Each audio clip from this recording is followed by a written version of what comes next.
record on this computer আচ্ছা হয়েছে ঠিক আছে স্যার যেহেতু রেকর্ডিং এ দিয়েছি তোমাদেরকে একটু কষ্ট দেই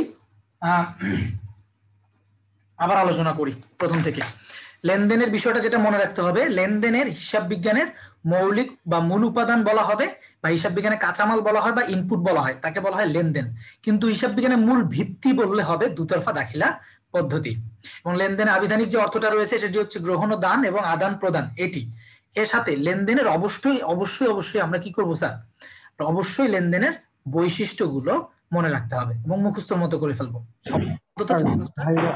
বলতে পারি তোমার পরে কথা বলো আমি হচ্ছে আগে বুঝেই নেই লিখো লিখো টাইপ করো কোশ্চেন থাকলে কিছু বলার থাকলে টাইপ করে দাও লেনদেনের প্রধান শর্ত বা বৈশিষ্ট্যগুলো অবশ্যই মনে রাখতে হবে সেটি হচ্ছে আর্থিক অবস্থার পরিবর্তন ঘটাবে একটি লেনদেন অর্থের মাপকাঠিতে পরিমাপযোগ্য হবে আর্থিক অবস্থার পরিবর্তন ঘটাতে হবে আমি পণ্য ক্রয়ের ফরমাইশ দিলাম ম্যানেজারকে নিয়োগ দেয়া হলো আমাদের আর্থিক অবস্থা কিন্তু পরিবর্তন হচ্ছে না অর্থাৎ অর্থ যাচ্ছেও না বা আসছেও না অর্থের মাপকাঠিতে পরিমাপযোগ্য হবে ম্যানেজার মারা গেছে ম্যানেজার মারা যাওয়া মানে তো প্রতিষ্ঠানের জন্য অবশ্যই একটা ক্ষতির বিষয় কারণ একটা সুনাম থাকে তো তার ম্যানেজার ভালো কাজ পারে ভালো দক্ষতা থাকে তার তো অর্থের মাপকাঠিতে তো আর পরিমাপ করতে পারতেছি না যে ম্যানেজার মারা গেছে আমার কত ক্ষতি হয়েছে আমরা তো জানি না এই জন্য সেটাকে বলা হয় অর্থের মাপকাঠিতে পরিমাপযোগ্য হতে হবে এরপর সামঞ্জস্যতা ও স্বয়ংসম্পূর্ণতা স্যার লেনদেনের বৈশিষ্ট্যের মধ্যে সামঞ্জস্যতা বলতে বোঝায় একটি লেনদেন আসলে এর মূল্যের সাথে সামঞ্জস্যতা থাকতে হবে একটা মার্কার ক্রয় যদি আমি 50 টাকা না লিখে 2000 টাকা বা 10,000 টাকা লিখে রাখি তাহলে লেনদেনটা সামঞ্জস্যপূর্ণ হলো না ঠিক আছে তারপর স্বয়ংসম্পূর্ণতা হচ্ছে একটি লেনদেনে অবশ্যই দুটো পক্ষ থাকবে এই জিনিসগুলো বুঝতে হবে স্যার স্বয়ংসম্পূর্ণতা হচ্ছে হ্যাঁ লেনদেনে দুটো পক্ষ থাকবে যেটা আবার আরেক জায়গায় আছে সেটা হচ্ছে দ্বৈত সত্তা স্ক্রিনে খেয়াল করো দ্বৈত সত্তা হচ্ছে এটাও সেম জিনিস বোঝাচ্ছে একটা লেনদেন অবশ্যই দুটি পক্ষ থাকতে হবে একটি দাতা একটি গ্রহীতা স্বয়ংসম্পূর্ণতাও একটি লেনদেনে দুজন থাকবে একজন সুবিধা গ্রহণ করবে একজন সুবিধা প্রদান করবে প্রামাণ্য ঘটনা হচ্ছে একটি লেনদেন হলে অবশ্যই তার কিছু প্রামাণ্য দলিল থাকবে যেমন ভাউচার চালান ক্যাশ মেমো এরকম বিভিন্ন ধরনের আমাদের কাছে প্রামাণ্য দলিল থাকবে এই প্রামাণ্য দলিলটা এখানে প্রামাণ্য ঘটনা হিসেবে লেখা হয়েছে ভবিষ্যৎ ঘটনা বা ঐতিহাসিক ঘটনা হচ্ছে লেনদেনের আরেকটি বৈশিষ্ট্য খেয়াল করবা ঐতিহাসিক ঘটনা বা ভবিষ্যৎ ঘটনা কিভাবে আমাদের লেনদেন হতে পারে ভবিষ্যতে কিছু স্যাসরা দেনাদার আছে যারা আমাদেরকে টাকা দিবে না ঠিক আছে ওই যে দেনাদারের কাছে আমরা টাকা পাবো না এটা ভবিষ্যতে পাবো না বলেই আমরা আজকে কি করতেছি কুঋণ সঞ্চিতি রাখতেছি ভবিষ্যতের ওই টাকাটার জন্য আমরা আজকে কি করতে পারছি একটা কুঋণ সঞ্চিতি রাখলাম তাহলে ভবিষ্যতের একটা ঘটনা আমার আজকের লেনদেনের কারণ হতে পারে সমস্যা নেই ঠিক আছে স্যার এখন এই লেনদেনের প্রথম যে বৈশিষ্ট্যটা সেটা হচ্ছে আর্থিক অবস্থার পরিবর্তন ঠিক আছে এর মধ্যে বলে দেই তোমাদেরকে লেকচার 1 এর যে ভিডিওটা রেকর্ড করে রেখেছি সেটা তোমাদেরকে দিয়ে দিবে হয়তো বা কিছুদিনের মধ্যে হ্যাঁ অথবা তোমরা অফিসে ফোন করে একটু জানিয়ে নিও যে কবে দিবে তাহলে আমার কাছে ভিডিওটা চেয়েছে আমি রেডি করে রেখেছি দিয়ে দিব ঠিক আছে আর্থিক অবস্থার পরিবর্তন স্যার লেনদেনের সবচেয়ে প্রধান বৈশিষ্ট্য আমরা বলতেছি প্রথম একদম বৈশিষ্ট্য যে আর্থিক অবস্থার পরিবর্তন হতেই হবে এরকম যদি বলে আর্থিক অবস্থার পরিবর্তন যদি ঘটায় ঠিক আছে স্যার তাহলে আর্থিক অবস্থার পরিবর্তন যদি ঘটায় এটাতে একটু ম্যাজিক আছে এই ম্যাজিকটাই আমরা বুঝতেছিলাম যে আর্থিক অবস্থার পরিবর্তন দেখতেছিলাম আমি আবার রিপিট করতেছি যেহেতু একটু যারা পরে জয়েন করছে একটু দেখো আর্থিক অবস্থার পরিবর্তন কিভাবে হয় দুই ধরনের ধরি আমরা সম্পদ আমাদের 100 টাকা দায় 50 টাকা মালিকানা সত্ত্ব 50 টাকা এটা ধরে নিলাম আমাদের বর্তমান আর্থিক অবস্থা স্যার একটা লেনদেন দিলাম নগদে যন্ত্র ক্রয় কি একটা সম্পদ ক্রয় হলো না নগদে যন্ত্র ক্রয় করলাম মনে করো 20 টাকার তাহলে স্যার নগদে 20 টাকার যন্ত্র ক্রয় তাহলে 20 টাকা আমার যন্ত্রটা আসলো সম্পদ ডেবিট যন্ত্রপাতি ডেবিট আর 20 টাকা নগদান ক্রেডিট তাহলে আলটিমেটলি আমি খেয়াল করে দেখতেছি যে আমার আর্থিক অবস্থা যা ছিল তাই আছে অর্থাৎ একটি লেনদেন দিয়ে আমরা দেখলাম যে আসলে এমনও হইতে পারে যে আর্থিক অবস্থা যে পরিবর্তন হয়েছে সেটা আমরা নাও দেখতে পারি কিন্তু আসলে আর্থিক অবস্থার পরিবর্তন ঘটেছে তাহলে স্যার বোঝাই যাচ্ছে যে আর্থিক অবস্থার পরিবর্তন যদি টাকার পরিবর্তন হয় তাহলে এটা এক ধরনের পরিবর্তন, আর টাকার পরিবর্তনটা যদি আমরা দেখতে না পারি তাহলে সেটা আরেক ধরনের। টাকার পরিমাণে পরিবর্তনকে পরিমাণগত বা নিট পরিবর্তন বলা হয়। টাকার পরিমাণ চেঞ্জ হবে না, যোগফল চেঞ্জ হবে না, সেটাকে বলা হয় গুণগত বা কাঠামোগত পরিবর্তন। গুণগত বা কাঠামোগত পরিবর্তন।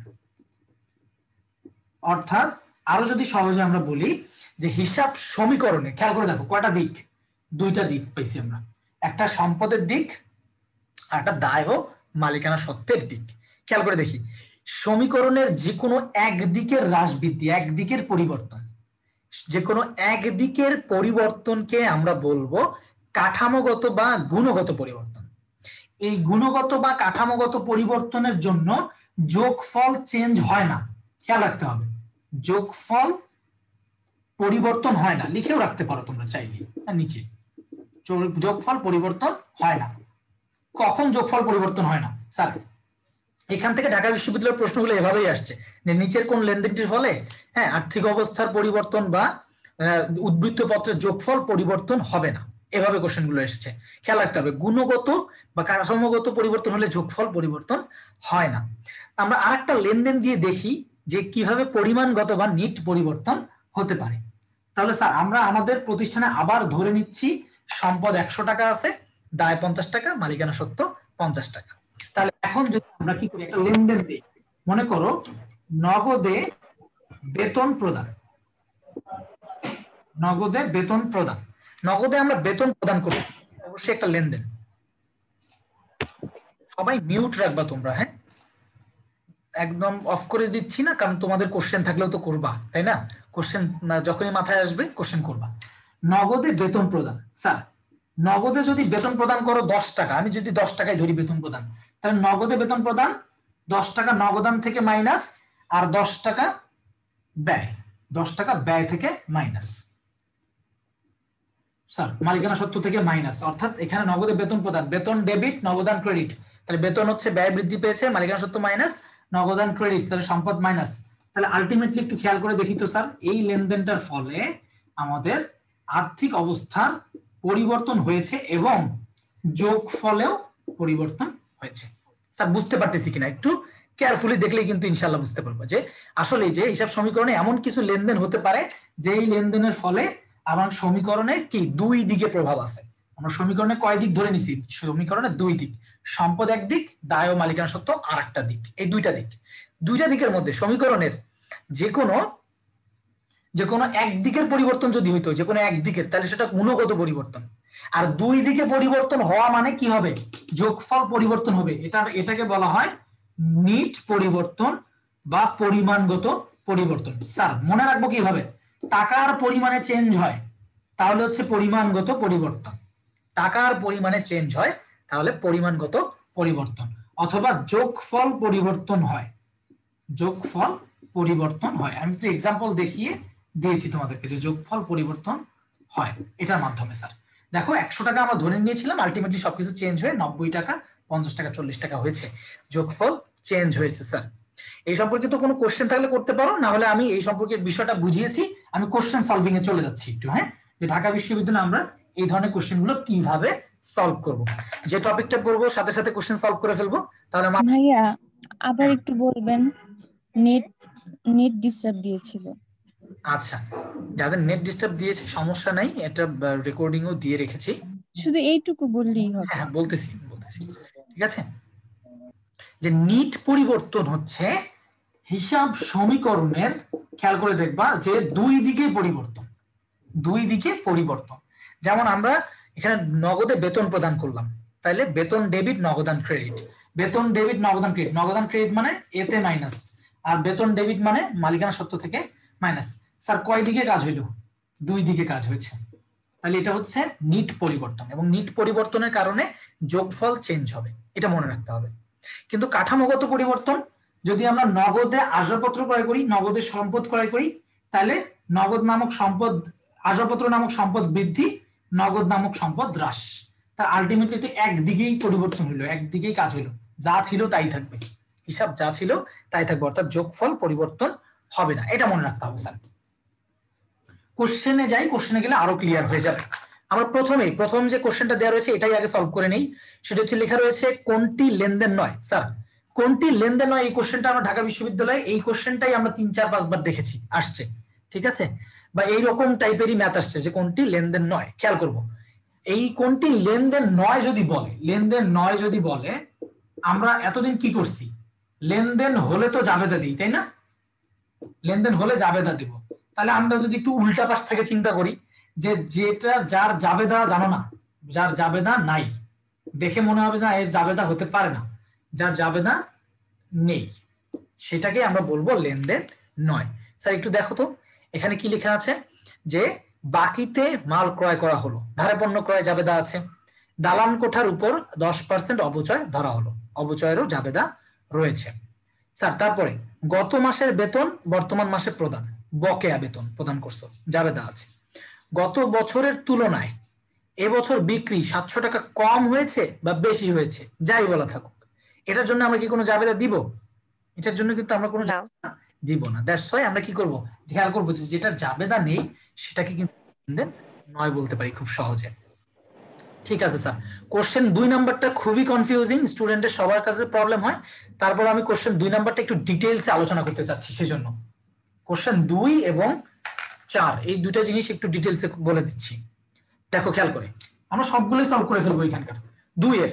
2 এর কোশ্চেনটা কি বলেছে একটু খেয়াল করি তো, নিচের কোন লেনদেনটি সম্পদ বৃদ্ধি ও দায় বৃদ্ধি করে না? স্যার এটা খেয়াল করি, সম্পদ বৃদ্ধি এবং দায় বৃদ্ধি করে না।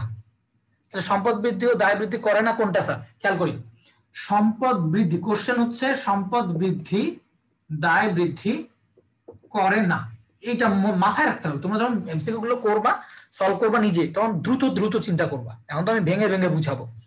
খেয়াল করো, প্রথমে লেখা আছে যন্ত্রপাতি ধারে ক্রয়, যন্ত্রপাতি ধারে ক্রয়, যন্ত্রপাতি ধারে ক্রয়, যন্ত্রপাতি ডেবিট আর সরবরাহকারী বা পাওনাদার ক্রেডিট, তার মানে এ প্লাস এবং এল প্লাস হয়েছে স্যার। তার মানে এটাতে অ্যান্সার হবে না, কারণ এখানে বলছে করে না কোনটি। 2 নাম্বার বি, অপশন বি, পণ্য সামগ্রী ধারে ক্রয়। খেয়াল করব, পণ্য সামগ্রী ধারে ক্রয়টা একটু ডিটেইলসে বলতে হবে তোমাদেরকে। সেটা হচ্ছে পণ্য যদি আমরা ধারে ক্রয় করি, পণ্য যদি আমরা ধারে ক্রয় করি, তাহলে আমরা নরমালি চিন্তা করি কি, ক্রয় হিসাব ডেবিট, পাওনাদার হিসাব ক্রেডিট। কিন্তু ঢাকা বিশ্ববিদ্যালয় সহ অন্যান্য যে বিশ্ববিদ্যালয় রয়েছে, আধুনিক যে নিত্য পদ্ধতি রয়েছে, সেই নিত্য পদ্ধতির জাবেদার ওরা মূলত গ্রহণ করে, নিত্য পদ্ধতির সমীকরণ এবং জাবেদাররা গ্রহণ করে তারা। এটা আমরা লেকচার 3-তে ডিটেইলসে আলোচনা পাবো। তারপরে শুধু এতটুকু বলে দিচ্ছি যে নিত্য পদ্ধতিতে পণ্য ক্রয় করার জাবেদা হচ্ছে মজুদ পণ্য ডেবিট আর পাওনাদার হিসাব ক্রেডিট। যেহেতু ধারে কিনেছি, মজুদ পণ্য ডেবিট মানে হচ্ছে সম্পদ বৃদ্ধি এবং পাওনাদার ক্রেডিট মানে দায় বৃদ্ধি। কোন পদ্ধতিতে আজকের জন্য লিখে দিচ্ছি, পরবর্তীতে তোমরা সব সময় মনে রাখবে। এটা বুঝি না। আচ্ছা, এটা পরবর্তীতে তোমাদের সবসময় মনে রাখতে হবে যে নিত্য পদ্ধতি, লেকচার 3-তে আমরা ডিটেইলস আলোচনা করব এই বিষয়টা, মনে রাখো। লেকচার 3-তে আমরা ডিটেইলস আলোচনা করব নিত্য পদ্ধতিতে পণ্য ধারে ক্রয়ের কি জাবেদা, এটা বুঝতে হবে। বলো, কোশ্চেন বলো।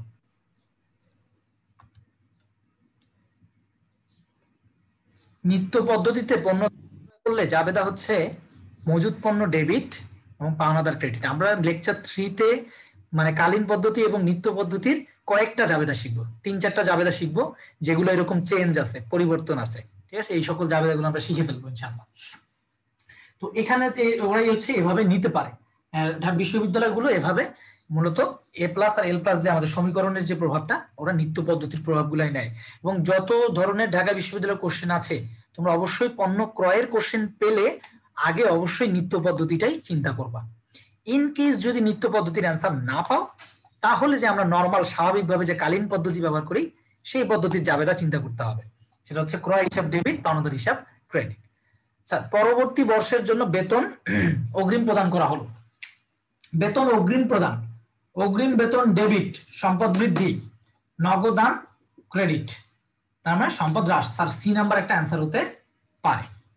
কেন? কারণ সি নাম্বারে কি হয়েছে, এ প্লাস এল প্লাস করে নেই, দুটোই করতে বলছে।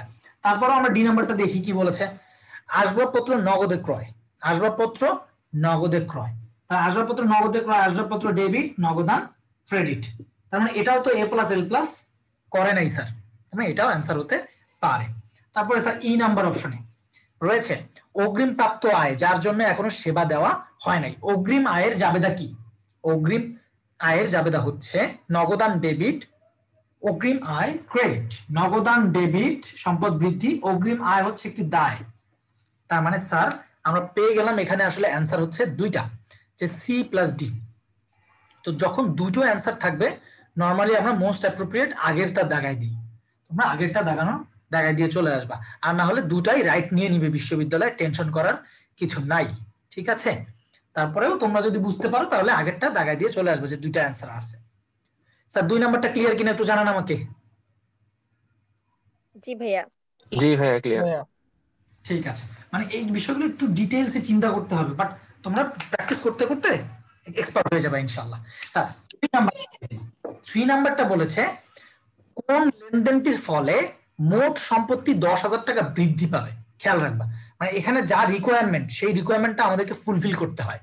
মোট সম্পত্তি 10,000 টাকা বৃদ্ধি পাবে, অর্থাৎ এ প্লাস হবে 10,000 টাকা, এটাই হচ্ছে আমাদের প্রশ্ন। তাহলে স্যার আমরা 3-এর এতে যাই, দেখি নগদে 10,000 টাকা দিয়ে একটি গাড়ি ক্রয় করা হলো। খেয়াল করে দেখো, আমি যদি সমীকরণে ফালাই সবগুলাকে, নগদে 10,000 টাকার একটি গাড়ি ক্রয় করা হলো, তাহলে 10,000 টাকার গাড়ি ডেবিট, নগদান ক্রেডিট। তাহলে স্যার সম্পত্তি কি 10,000 টাকা বাড়ছে নাকি জিরো হয়ে গেছে? এটা সম্পত্তি 10,000 টাকা বেড়েছে নাকি জিরো হয়েছে? জিরো হয়ে গেছে। 3-এর অপশন এ জিরো হইছে। হ্যাঁ, ভেরি গুড। তাহলে অপশন এ তে আমরা বুঝলাম যে এটা কি হয়ে গেছে স্যার, জিরো হয়ে গেছে, এটা কাজ হয়নি।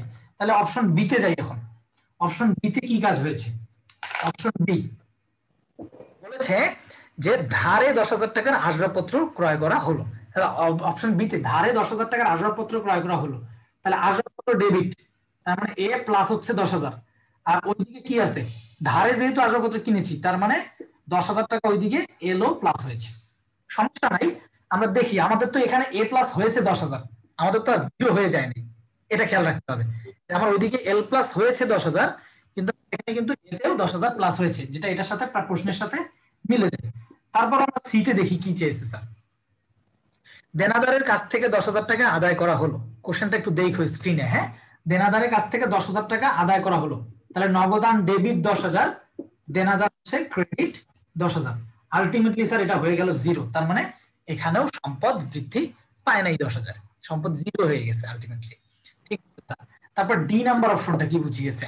বলেছে নগদে 10,000 টাকা দায় পরিশোধ। দায় পরিশোধ মানে তো এখানে মাইনাস 10,000, মানে কি মাইনাস 10,000, নগদান হিসেবে ক্রেডিট হবে না? তার মানে এটা আসতে পারে, আমাদের কিন্তু বলছে এ প্লাস পাবে 10,000। তাহলে আমরা স্বাভাবিকভাবে খেয়াল করে দেখলাম সবচেয়ে বেস্ট হচ্ছে 2 নাম্বার, এখানে আমরা অ্যান্সারটা পেয়ে গেছি যে 10,000 টাকা আমাদের এখানে সম্পদ বৃদ্ধি পেয়েছে। স্যার বুঝছি কিনা আপনার সাথে? এখানে জিরো হয়ে গেছে এ আর সি অপশন, এই জন্য 10,000 টাকা বৃদ্ধি পায় নাই। Clear sir? জি ভাইয়া। জি ভাইয়া। আমার কথা কি শোনা যাচ্ছে না? এখন যাচ্ছে, বলো। হ্যাঁ, আমি না সি নাম্বারটা বুঝি না, এখানে তো দেনাদার বৃদ্ধি পাইছে না, তো এখানে জিরো হবে কেন? দেনাদারের কাছ থেকে 10,000 টাকা আদায় করা হলো, তুমি একটু জাবেদাটা খেয়াল করো। দেনাদারের কাছ থেকে 10,000 টাকা তুমি পাইছো, তার মানে নগদান ডেবিট আর দেনাদার ক্রেডিট। দেনাদার ক্রেডিট হলে কি হয়? সম্পদ হ্রাস, মানে মাইনাস হবে, সম্পদ হ্রাস। আর নগদ টাকাটা যে পাইছো নগদান ডেবিট, সেইটা না হচ্ছে তোমার বৃদ্ধি হয়েছে যে 10,000 প্লাস। এবার কি মনে পড়ছে স্যার? মনে পড়ছে স্যার? ঠিক আছে, আমরা এখন কোশ্চেন নাম্বার 4 করব। কোশ্চেন নাম্বার 4-এ খেয়াল করব সবাই, যে নিম্নে কোন লেনদেনটির ফলে, এই যে এইটা কোশ্চেন 4টাই হচ্ছে গিয়ে একটু প্যারা দিবে আমাদেরকে। তোমাদের যদি এটা মনে রাখতে হবে যে আসলে এই কোশ্চেনের এইটাই সলিউশন, যে কোন লেনদেনটির ফলে উদ্বৃত্ত পত্রের মোট যোগফল প্রভাবিত হবে না। উদ্বৃত্ত পত্রের মোট যোগফল প্রভাবিত হবে না। স্যার হিসাব সমীকরণ এবং উদ্বৃত্ত পত্রকে আমরা একই ভাবে দেখতেছি। কেন দেখতেছি? কারণটা হচ্ছে হিসাব সমীকরণে রয়েছে কি, সম্পদ সমান দায় প্লাস মালিকানা সত্ত্ব। উদ্বৃত্ত পত্রে কি আছে, আর্থিক অবস্থার বিবরণীতে কি আছে? তোমরা সবার আগে সম্পদগুলো লেখো, যেটা আবার কি হয়, দায় ও মালিকানা সত্ত্বের সাথে সমান হয়, হয় কিনা স্যার? উদ্বৃত্তপত্রে, উদ্বৃত্তপত্রে কিন্তু আমরা হিসাব সমীকরণের কাজটাই করে থাকি। খেয়াল করবো যে হিসাব সমীকরণের যোগফল প্রভাবিত হয় না, যোগফল চেঞ্জ হয় না। কোথায় যোগফল চেঞ্জ হয় না? হচ্ছে গুণগত পরিবর্তনে। যোগফল চেঞ্জ হয় না কোথায়? গুণগত পরিবর্তন হলে। এখন আমরা চিন্তা করব ভাইয়া এটার কি আরেকটা নাম কাঠামোগত পরিবর্তন? গ্যাস গুণগত বা কাঠামোগত পরিবর্তন, অর্থাৎ হিসাব সমীকরণের যে কোনো একদিকে পরিবর্তন, সেটাকে গুণগত পরিবর্তন। এর জন্য যোগফল প্রভাবিত হবে না। তো আমরা খেয়াল করে দেখি এখন প্রথম থেকেই পাওনাদারের কাছ থেকে 500 টাকার পণ্য ক্রয়। স্যার পণ্য ক্রয় আসছে, পণ্য ক্রয়ের ক্ষেত্রে সবসময় মনে রাখতে হবে আমাদেরকে যে আধুনিকটা এখন নিচ্ছে সব ইউনিভার্সিটি, সেটা হচ্ছে আধুনিক পদ্ধতিতে নিত্য পদ্ধতি। নিত্য পদ্ধতির পণ্য ক্রয়ের জাবেদা হচ্ছে মজুদ পণ্য ডেবিট, পাওনাদার ক্রেডিট। এটা 3 নম্বর লেকচারে ডিটেইলস শিখতে পারবা ইনশাআল্লাহ। তাহলে মজুদ পণ্য ডেবিট তার মানে সম্পদ বৃদ্ধি এবং এল প্লাস, তাহলে কি সমীকরণে একদিকে পরিবর্তন হয়েছে না দুই দিকে হয়ে গেছে? দুই দিকে হয়ে গেছে, তার মানে এটা যোগফল প্রভাবিত হয়ে যাবে, যোগফল চেঞ্জ হয়ে যাবে। মানে এটা আনসার হবে না। অপশন বি তে যাই। অপশন বি তে দেখো 3000 টাকার প্রদেয় বিল পরিশোধ করা। এ নাম্বারটা বুঝি নাই, এ নাম্বারটা কি বললেন? এই যে 4 এর এ। আমি আবার রিপিট করতেছি, হ্যাঁ শোনো আরেকবার মনোযোগ দিয়ে। সেটা হচ্ছে পণ্য ক্রয় যখন লেখা পাইছো তখন আগে ভাবতে হবে যে ক্রয়ের জাবেদার ক্ষেত্রে নিত্য পদ্ধতির জাবেদাটা আলাদা, ক্রয়ের সাথে নিত্য পদ্ধতির জাবেদাটা আলাদা। অন্যান্য মানে 90% জাবেদা সেম, এটা বুঝো। হ্যাঁ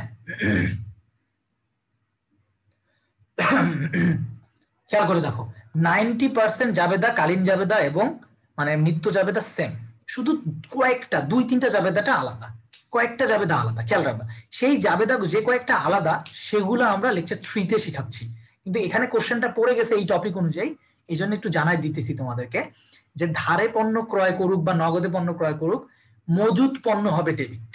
নিত্য পদ্ধতিতে মজুদ পণ্য ডেবিট আর পাওনাদার হিসাব ক্রেডিট বা প্রদেয় হিসাব ক্রেডিট। এ নাম্বার 4 এর অপশন এ। এটা কোন পদ্ধতিতে স্যার? নিত্য পদ্ধতিতে।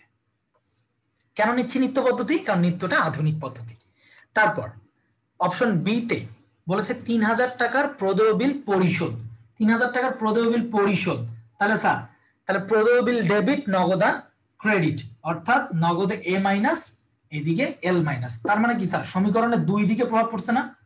সমীকরণের দুই দিকে যদি হয়, দুই দিকে যদি ইফেক্ট করে তাহলে তো আর গুণগত হইল না, তাহলে তো গুণগত হলো না, তার মানে এটা যোগফলটা চেঞ্জ হয়ে যাবে। আচ্ছা সি নাম্বার অপশন, দেনাদারের কাছ থেকে 4000 টাকা আদায় করা হলো। দেনাদারের কাছ থেকে 4000 টাকা আদায় করা হলো। জাবেদাটা অবশ্যই মাথায় নিতে হবে স্যার, যে জাবেদা ভালো পারবা সে এগুলো খুব সহজে করতে পারবে। দেনাদারের কাছ থেকে 4000 টাকা যদি আদায় করতে পারো, নগদান ডেবিট, দেনাদার ক্রেডিট, তাহলে নগদান ডেবিট সম্পদ বৃদ্ধি পেল। হ্যাঁ আবার কি দেনাদার ক্রেডিট সম্পদ হ্রাস। স্যার এই যে একটা পাইছি আমরা, এই একটা পাইছি যেটা কি হয়, যেটা আমাদের গুণগত পরিবর্তন, অর্থাৎ সমীকরণের যে কোনো একদিকে পরিবর্তন হয়েছে, যেটা সমীকরণে একদিকে পরিবর্তন, অর্থাৎ গুণগত পরিবর্তন হলে সেটা মোট যোগফল পরিবর্তন হবে না, এটা মনে রাখতে হবে তোমাদেরকে স্যার। তারপর 2 নম্বর অপশনে লিখেছে মালিক কর্তৃক 800 টাকা উত্তোলন। 800 টাকা উত্তোলন মানে কি? নগদানটা ক্রেডিট 800 টাকা মাইনাস উত্তোলন ডেবিট। উত্তোলন ডেবিট মানে ওইও মাইনাস। তার মানে আলটিমেটলি কি স্যার? দুইটা পক্ষই তো প্রভাবিত হইলো, একটা হচ্ছে এ মাইনাস আর একটা ওই মাইনাস। তার মানে কি দুই দিকে চলে গেছে না সমীকরণের দুই দিকে? সমীকরণের দুই দিকে চলে গেলে সেটাকে বলা হয় নিট পরিবর্তন, যার জন্য যোগফল পরিবর্তন হয়। স্যার এখান থেকে কিন্তু এটাও শিখতে পারেন আপনারা যে কোন লেনদেনটির ফলে যোগফল পরিবর্তন হবে, কোন যে লেনদেনটির ফলে আর্থিক অবস্থা বিবরণী বা উদ্বৃত্তপত্র বা হিসাব সমীকরণের যোগফল পরিবর্তন হবে, তখন আমরা খুঁজবো কোনটা দুই দিকে পরিবর্তন হয়েছে, অর্থাৎ নিট পরিবর্তন হয়েছে। আমি এতটুকু বুঝাইতে পারলাম স্যার? বলেন, একটু রেসপন্স করেন। ভাইয়া মোট যোগফল বলুক আর যোগফল বলুক এক, মানে প্রশ্ন দুইটা কি একই হবে? মোট যোগফল বলুক আর শুধু যোগফল বলুক, মানে যোগফলের যোগফল কথা বললেই তো বুঝাচ্ছে যে যোগফলটাকে চিন্তা করাচ্ছে। যোগফলটা প্রভাবিত হবে আর যোগফল হবে না। হ্যাঁ এই প্রশ্নটা আরেকবার বুঝাবেন? কোন প্রশ্নটা? এই যে 4 চারের নম্বর। যে হ্যাঁ প্রশ্নটাই বুঝায় দেন আমাকে। আচ্ছা কোন লেনদেনটি উদ্বৃত্তপত্রের মোট যোগফলকে প্রভাবিত করবে না? আমরা যখন টপিকটা পড়তেছিলাম, টপিকে আমরা শিখেছি যে গুণগত পরিবর্তন হলে টাকা চেঞ্জ হয় না, টাকা চেঞ্জ হয় না। অর্থাৎ ওরা বলতেছে যে কোন লেনদেনটার ফলে আসলে গুণগত পরিবর্তন হয়েছে, কোন লেনদেনটির ফলে আসলে গুণগত পরিবর্তন হয়েছে। যদি বলতো উদ্ধৃত পত্রে মোট যোগফল প্রভাবিত হবে, তাহলে তারা চাচ্ছে নিট পরিবর্তন হয়েছে, কোন লেনদেনটির ফলে নিট পরিবর্তন হয়েছে এটা চাইতো। নিট পরিবর্তন কোনটা স্যার? হিসাব সমীকরণের দুই দিকে পরিবর্তন হলে নিট পরিবর্তন। কিন্তু যখন আমি দেনাদারের কাছ থেকে টাকা পাইলাম, সি নাম্বারে দেনাদারের কাছ থেকে টাকা পাইলাম, জাবেদাটা কি? নগদান ডেবিট, দেনাদার ক্রেডিট। তাহলে নগদান ডেবিট এ প্লাস আর দেনাদার ক্রেডিট এ মাইনাস। তাহলে তো সমীকরণের শুধু একদিকেই পরিবর্তন হয়েছে, সমীকরণের শুধু একদিকে হ্রাস বৃদ্ধি হয়েছে। তার মানে এটাকে কি বোঝায়? গুণগত পরিবর্তন, অর্থাৎ এটা মূলত মোট যোগফলকে প্রভাবিত করবে না। এখন ক্লিয়ার কিনা স্যার? জি ভাইয়া। ঠিক আছে, তাহলে আমি এখন পরবর্তী টপিকটাতে চলে যাচ্ছি স্যার। স্যার এর পরবর্তীতেই আমাদের যে টপিকটা রয়েছে আজকের জায়ান্ট টপিক, ঠিক আছে? আমাদের লেকচারকে যদি বাংলা সিনেমার সাথে তুলনা করি তাহলে আমাদের টপিকের সাকিব খান, সেটা হচ্ছে হিসাব সমীকরণ, সবচেয়ে গুরুত্বপূর্ণ টপিক আজকে। খাতা যাদের সাথে আছে তারা খাতায় লিখে নিতে পারো হিসাব সমীকরণ, অথবা আমি যা লিখে দিচ্ছি যদি এখন না পারো, যাদের এখন লেখার মতো অবস্থা নাই এই মুহূর্তে, তারা কি করতে পারবা? স্কলার্স ফেসবুক গ্রুপে আমার হ্যান্ড নোট 2 দেয়া আছে, ওখানে আমি মূলত সবগুলো আলোচনা করে দিয়েছি। হ্যান্ড নোট 2 তে গুরুত্বপূর্ণ কোন কথাগুলো আছে ওগুলো আবার লিখে লিখে দিয়েছি, তোমরা ওখান থেকে হেল্প নিতে পারো, সমস্যা নেই। আচ্ছা, কে জানি বললো কোশ্চেন ডি এর কি জানি বুঝতে পারে নাই? 4 এর ডি এর জাবেদা আরেকবার বলেন, এখন বলতে হবে আরেকবার। 4 এর ডি এর আরেকবার জাবেদা বলবো। আচ্ছা স্যার, আপনাদের চাওয়া পাওয়াই পূর্ণ করা আমার দায়িত্ব। 4 এর ডি, প্রতিষ্ঠানের মালিক কর্তৃক 800 টাকা উত্তোলন। স্যার এটা একদম ক্লাস 9-10 এর জাবেদা, কিন্তু 800 টাকা মালিক কর্তৃক উত্তোলন, মালিক কর্তৃক 800 টাকা উত্তোলন, এটা হচ্ছে উত্তোলন ডেবিট নগদান ক্রেডিট। স্যার এরকম উত্তোলন ডেবিট নগদান ক্রেডিট 800 টাকা। এখন উত্তোলনটা কি স্যার? উত্তোলন হচ্ছে বিপরীত মালিকানা সত্ত্ব হিসাব, উত্তোলনটা হচ্ছে বিপরীত মালিকানা সত্ত্ব হিসাব, তার মানে মালিকানা সত্ত্ব হ্রাস, নগদান ক্রেডিট এ মাইনাস, এটা স্যার। ঠিক আছে, তাহলে আমরা এই বিষয়টা বুঝলাম। এখন চলে যাচ্ছি হচ্ছে হিসাব সমীকরণের বিষয়টা। ও আচ্ছা, আমি তো শুনতে পারি নাই, শুনতে পারলে তো বলতাম, আনমিউট করে হয়তো বা বলছো আমি শুনতে পারি নাই। হ্যাঁ, এখন টেক্সট দেখলাম, এখন এই জন্য বুঝতে পারছি। এখন ক্লিয়ার কিনা? ঠিক আছে, তাহলে আমরা পরবর্তীতে চলে যাচ্ছি হচ্ছে হিসাব সমীকরণ। হিসাব সমীকরণের থিওরিটিক্যাল প্রশ্নও আছে, হিসাব সমীকরণের ম্যাথমেটিক্যাল বিষয়ও আছে। এবং আজকের টার্গেট যেটা বললাম যে আজকে টার্গেটই হচ্ছে আমাদের হিসাব সমীকরণের ম্যাথটা শেখা। হিসাব সমীকরণের ম্যাথ শিখতে পারলে অন্যান্য যে টপিকগুলো আছে এটা আমি খুব সহজে ধরাই দিতে পারবো, যে মূল কোনগুলো আলোচনা।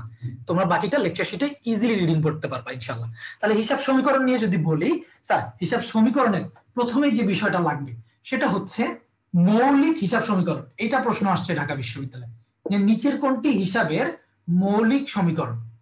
তোমরা একটু মনে করে দেখো, তো 9-10 এর বইও পেয়েছো, ইন্টারের বইও পেয়েছো। হিসাবের মৌলিক সমীকরণ হচ্ছে a = l + e, অথবা ইন্টারে পাইছো a = l + oe, এটা পেয়েছো স্যার। ই মানেও a = l + e মানে ইকুইটি, এটাকেও আমার বুঝাচ্ছে মালিকানা সত্ত্ব। a = l + ওনার্স ইকুইটি, মানে একটু বেশি জোর দিলাম, হ্যাঁ মালিকেরই সত্ত্ব, বুঝছো? জাস্ট আর কিছু না, মূলত মৌলিক হিসাব সমীকরণের কথা বললে আমাদের মাথায় এটাই চলে আসবে, a = l + oe, a = l + oe, যে কোনো একটা মনে রাখলেই হয়ে যাচ্ছে মৌলিক হিসাব সমীকরণ। এরপরে স্যার আর কি ধরনের প্রশ্ন আসতে পারে? আর আসতে পারে নিচের কোন সমীকরণটি সঠিক, নিচের কোন সমীকরণটি সঠিক, এভাবে প্রশ্ন আসবে। খেয়াল করে দেখো, সমীকরণ যেহেতু a = l + oe এটা যেমন সঠিক, a = l + oe যেমন সঠিক, ঠিক তেমনি স্যার ঠিক তেমনি a - l = oe এটাও সঠিক। আবার a - oe = l, স্যার এটাও কিন্তু সঠিক। এছাড়া আরেকটা পয়েন্ট রয়েছে, সেটা হচ্ছে প্রতিষ্ঠানের যদি কোনো দায় না থাকে তখন আমরা শুধুমাত্র a = oe লিখতে পারবো। প্রতিষ্ঠানের দায় না থাকলে, নরমালি এক মালিকানা ব্যবসা দায় না থাকলে, হ্যাঁ এক মালিকানা ব্যবসার মালিক কি করে? নিজের মূলধন নিয়ে ব্যবসাটা শুরু করে, পরে দায় নেয় হয়তো বা, কিন্তু দায় না থাকলে অর্থাৎ এইটাও আমাদের জন্য সঠিক একটা সমীকরণ যে এ ইকুয়াল ওই, যে দায় যদি না থাকে তাহলে সেক্ষেত্রে আমরা বলতে পারবো এ ইকুয়াল ওইটা। তার মানে এতগুলো আমরা পাইলাম হচ্ছে সঠিক সমীকরণের মধ্যে। এটা ঘুরাই ফিরাই কিন্তু সমীকরণের ভিতরেই আছি এবং এর মধ্য থেকেই কিন্তু প্রশ্নগুলো এসেছিল ঢাকা বিশ্ববিদ্যালয়ে, এই জন্য এগুলো তোমাদেরকে দেখাচ্ছি। আর একটা জিনিস আসছে স্যার, সেটা দেখাই, সেটা হচ্ছে সমীকরণের বর্ধিত রূপ। আমি চাচ্ছি তোমাদের মধ্য থেকে কেউ একজন বলো হিসাব সমীকরণের বর্ধিত রূপ। বলো তো স্যার কি হবে হিসাব সমীকরণের বর্ধিত রূপ? যে কোনো একজন আনমিউট করে বলো। কেউই পারবো না? স্টুডেন্ট কতজন ক্লাসে? 75 জন স্টুডেন্ট। যদি কেউ হিসাব সমীকরণের বর্ধিত রূপ না পারো কেমনি কি হবে? হিসাব ভাইয়া আয় ব্যয় ওইসব ওইসব এটা বললে হবে নাকি সমীকরণের বর্ধিত রূপ কোন সেটা বলতে হবে? বর্ধিত রূপ হচ্ছে ভাইয়া a is equal to l plus oe minus লিখছি ভাইয়া। দেখি কে সম্পদ ইজ ইকুয়াল দায় প্লাস আয় is equal to মাইনাস উত্তোলন L plus C plus R minus E minus D. Very good. লাস্টে যে বলেছে a equal l plus c plus r minus e minus d। Minus D. Thank you. এর আগে যারা বলতেছিলা তাহলে বুঝো এখন কি করতেছিলা, যারা বলতেছিলা ভুল বলতেছিলা, ঠিক আছে? এই জন্য একটু রেসপন্স নেওয়া দরকার তোমাদের, কারণ আসলে অনেক কিছু আমাদের জানা থাকে না, অনেকেই জানি, ঠিক আছে, তাদের জন্য ভালো, ধন্যবাদ। কিন্তু হিসাব সমীকরণের বর্ধিত রূপ আমাদের পরীক্ষায় এসেছে এবং ঢাকা বিশ্ববিদ্যালয়ে এসেছে। হিসাব সমীকরণের মৌলিক সমীকরণ ঢাকা বিশ্ববিদ্যালয়তে এসছে ভাই। তারপর হিসাব সমীকরণের কোনগুলো সঠিক সমীকরণ, এখান থেকে থিওরিটিক্যাল প্রশ্ন এগুলোই পেঁচাবে, এগুলোই পেঁচায় পেঁচায় বারবার দিবে। তাহলে অবশ্যই এটা আমাদের একদম কনফিডেন্টলি ভালো করে ধারণাটা রাখতে হবে যে কোনটি হিসাব সমীকরণের বর্ধিত রূপ। সম্পদ সমান দায় প্লাস সি প্লাস আর মাইনাস ই মাইনাস ডি, এই পয়েন্টটাকে আমরা বলতেছি, এই পয়েন্টটাকে বলতেছি আমরা মালিকানা সত্ত্ব। অর্থাৎ মালিকানা সত্ত্বটাকে আমরা ভেঙে লিখেছি যে মূলধন যোগ আয় মাইনাস ব্যয় মাইনাস উত্তোলন, মূলধন যোগ আয় মাইনাস ব্যয় মাইনাস উত্তোলন, এই বিষয়টা। ধন্যবাদ যে অ্যান্সারটি পেরেছো। হ্যাঁ, Thank you, ভাইয়া। তাহলে এখন আমরা হিসাব সমীকরণের ম্যাথের দিকে যাব স্যার, ম্যাথের দিকে যাব। তার আগে আরেকটা জিনিস বলি, একটা কনফিউজিং পয়েন্ট আছে, তবে ওটা আসে নাই কখনো, এমনি জাস্ট লেকচারশিট পড়ার সময় যেন কনফিউশন না লাগে সেজন্য বলে দিচ্ছি। সেটা হচ্ছে a ইকুয়াল l প্লাস ওই, এটা যেমন আমাদের হিসাব সমীকরণ, ঠিক আছে? এইখানে ওই এর জায়গায় শুধু পি লেখা যায়। কেন? কারণ ওইটাকে বোঝাচ্ছে হচ্ছে এক মালিকানা ব্যবসাকে। a ইকুয়াল ওই লিখলে আমরা কি বুঝাই, সেটা এক মালিকানা ব্যবসাকে বোঝায়। কিন্তু যদি লিখি a ইকুয়াল l প্লাস পিই, তাহলে পিই মানে কি? পার্টনার্স ইকুইটি, অর্থাৎ অংশীদারি ব্যবসায়ের আমাদের এটা হবে হচ্ছে সমীকরণ a equal l plus P. একই কথা, কিন্তু অংশীদারদের মালিকানা সত্ত্ব, এক মালিকানা ব্যবসা মালিকানা সবই সেম, শুধু নামগুলো আলাদা লেখা থাকতে পারে। a ইকুয়াল l প্লাস ওই পিই এবং এসই। এসই কখন লিখতে পারি আমি? কোম্পানির ক্ষেত্রে শেয়ার হোল্ডার্স ইকুইটি। সিস্টেম কিন্তু একই, a ইকুয়াল l প্লাস ওই, জাস্ট আমরা কি করতে পারি, চাইলে এমনও লিখতে পারি। এটা জাস্ট জানাই দিয়ে রাখলাম, আর কিছু না, এটা যেহেতু আছে লেকচার শিটে এই জন্য বললাম তোমাদেরকে। আচ্ছা স্যার, তাহলে এখন হিসাব সমীকরণের ম্যাথ করতে প্রস্তুত কিনা স্যার? সবাই হিসাব সমীকরণের ম্যাথ গুলো নিয়ে আলোচনা করবো, এবং হিসাব সমীকরণের এই ম্যাথ গুলাই বারবার আসে আমাদের পরীক্ষায়। যদি হিসাব সমীকরণ থেকে প্রশ্ন আসে, সেটা হচ্ছে a ইকুয়াল l প্লাস ওই। হিসাব সমীকরণের যত ধরনের ম্যাথ আসবে আমরা কিভাবে সমাধান করব স্যার? আমরা অবশ্যই হিসাব সমীকরণ দিয়ে সমাধান করব। আমি তোমাদেরকে মোটামুটি সহজ থেকে তারপর জটিলের দিকে চাই, কারণ আগে তো বুঝাইতে হবে তোমাদেরকে। আচ্ছা, আমরা যদি মোটামুটি সহজ থেকে কঠিনের দিকে যাই, এই যে 10 নাম্বার কোশ্চেনটা একটু সবাই দেখবো, এবং আমি দেখাইতে চাচ্ছি যে এগুলো খুবই সহজ, এগুলো খুবই সহজ, যে যদি তুমি জিনিসটা ধরতে পারো কোশ্চেনটা, এবং 20 সেকেন্ডের মধ্যে আনসার করা পসিবল, 20 সেকেন্ডের মধ্যে যদি তোমার মাথায় আসে।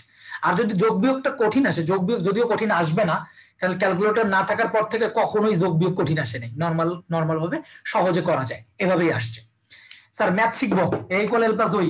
তাহলে স্যার প্রথম কোশ্চেন তোমাদের যে স্যার কিভাবে বুঝবো যে এই ম্যাথটাই আমরা হিসাব সমীকরণ দিয়ে সমাধান করব, এই বিষয়টা হচ্ছে স্যার খেয়াল রাখতে হবে, যখন প্রশ্নের মধ্যে সম্পদ, দায়, মালিকানা সত্ত্ব, এই তিনটা পয়েন্ট আসবে, সম্পদ, দায়, মালিকানা সত্ত্ব, এই তিনটা পয়েন্ট থাকবে, তখন আমরা মূলত হিসাব সমীকরণে যাবে এটা চিন্তা করে নিব, এটা চিন্তা করতে হবে আমাদেরকে।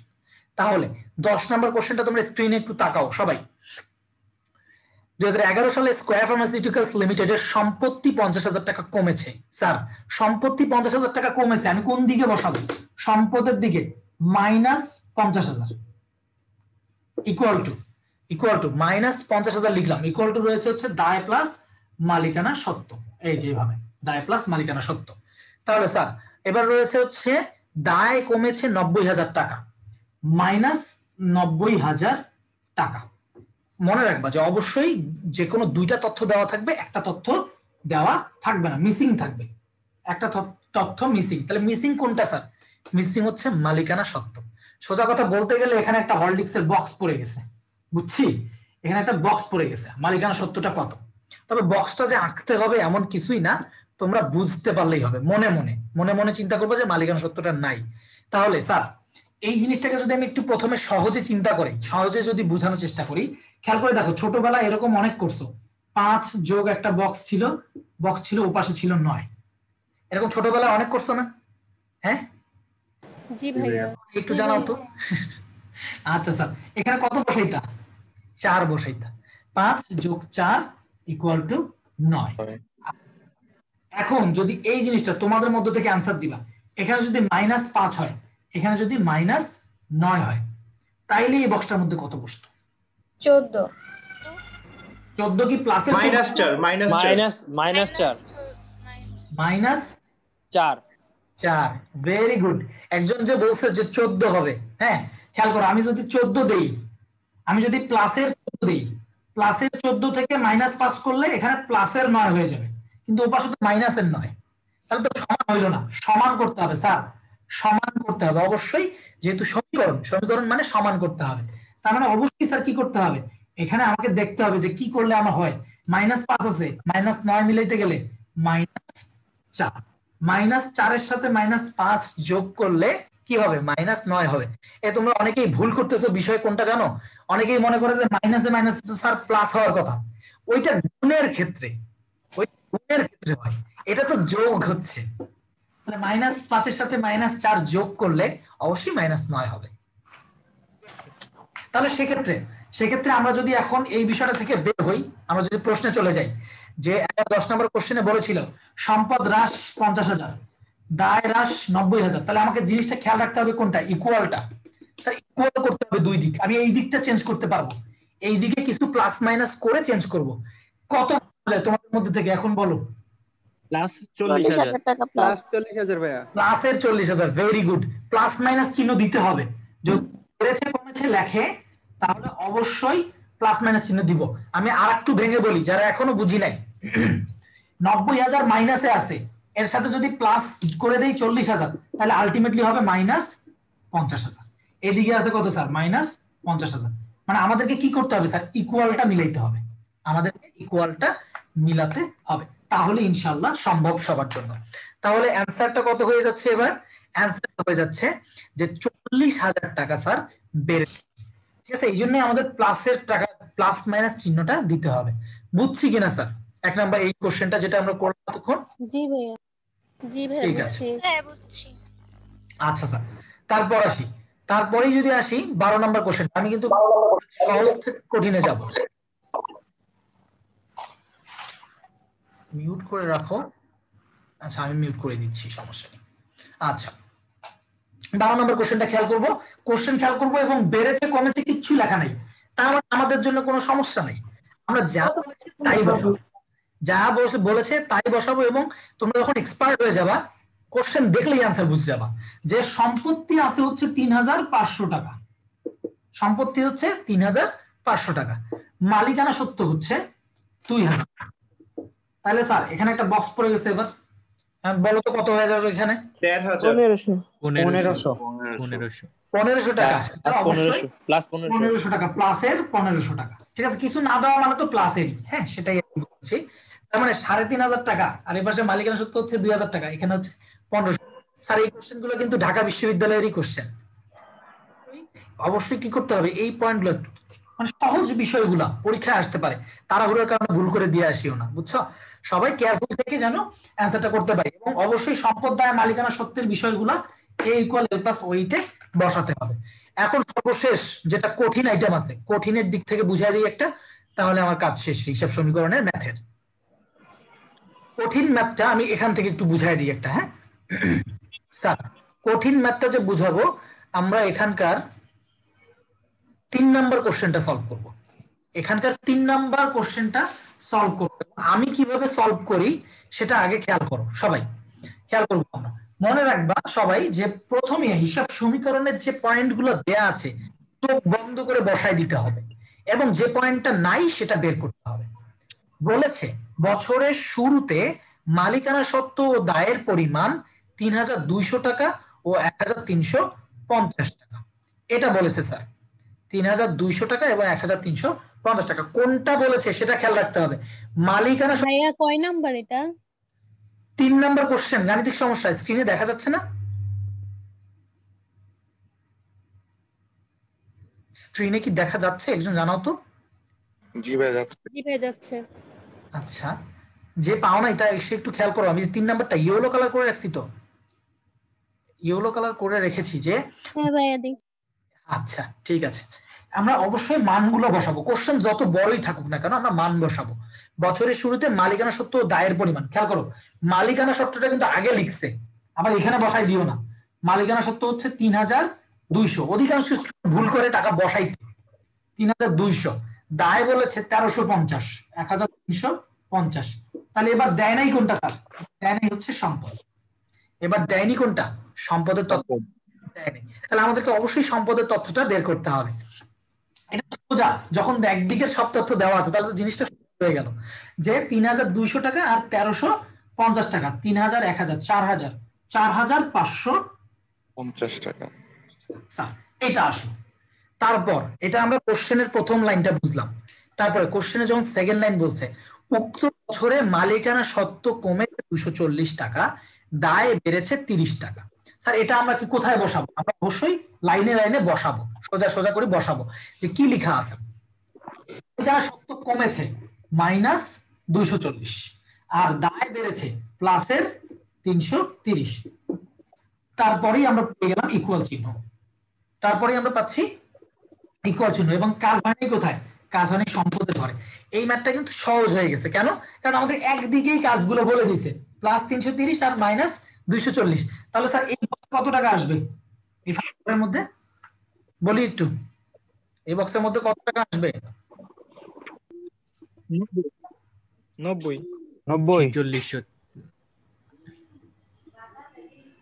আচ্ছা খেয়াল করো, প্লাসের 90, একটু খেয়াল করে দেখো, প্লাসের 90। এমা যে টেক্সট দিয়েছো আসলে কিন্তু কথা শুনতে পাচ্ছি, ঠিক আছে? এই জন্য আমি বুঝতেও পারতেছি না তোমাকে কি রিপ্লাই দিব, বাট আমার ম্যাথ গুলা বোঝার চেষ্টা করো।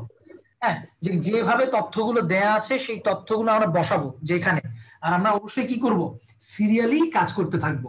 এটা হচ্ছে বছরের শুরু, বছরের শুরুতে যে জেটটা থাকে এই জেটটাকে আমরা বলি। এই 2 নাম্বার লাইনে আমরা বলি যে হ্রাস বৃদ্ধি পেয়েছে বা কমেছে বেড়েছে, এটা পাবো। 3 নাম্বার লাইনে আমরা বছর শেষে জের, বছর শেষে জের পাবো আমরা। স্যার হ্রাস বৃদ্ধি বললে সেকেন্ড লাইনে অ্যান্সার পাবো, বছর শেষে জের বললে থার্ড লাইনে অ্যান্সার পাবো। স্যার কোশ্চেনটা কি বলেছে? বছর শেষে সম্পত্তির পরিমাণ কত? তাহলে আমাদের 550 এর সাথে 90 যোগ করলে 4,000, 9 5 14, 640। দেখো এতটুকু করলে আমাদের অ্যান্সারটা চলে আসছে।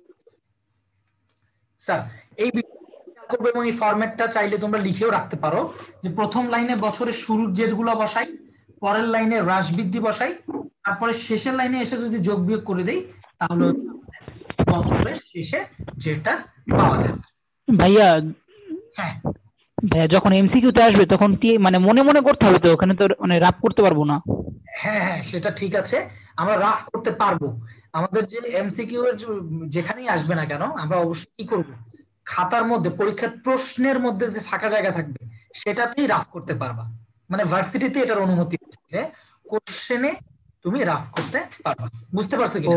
হ্যাঁ ঠিক আছে ভাইয়া। কোশ্চেন যখন এরকম দেখবা সাথে সাথে মনে মনে এ প্লাস এ ইকুয়াল এল প্লাস ওইটা বসায় ফেলবা, ছোট্ট করে ছোট্ট একটা জায়গায় বসায় ফেলে টাকাগুলো বসানো শুরু করবা। ভাইয়া বসায় ইকুয়াল যদি করতে পারো, ইকুয়াল যদি মিলাইতে পারো, এইদিকে এইদিকে ইকুয়াল যদি মিলাইতে পারো ইকুয়াল, তাহলে অবশ্যই অ্যান্সার কারেক্ট চলে আসবে ইনশাআল্লাহ।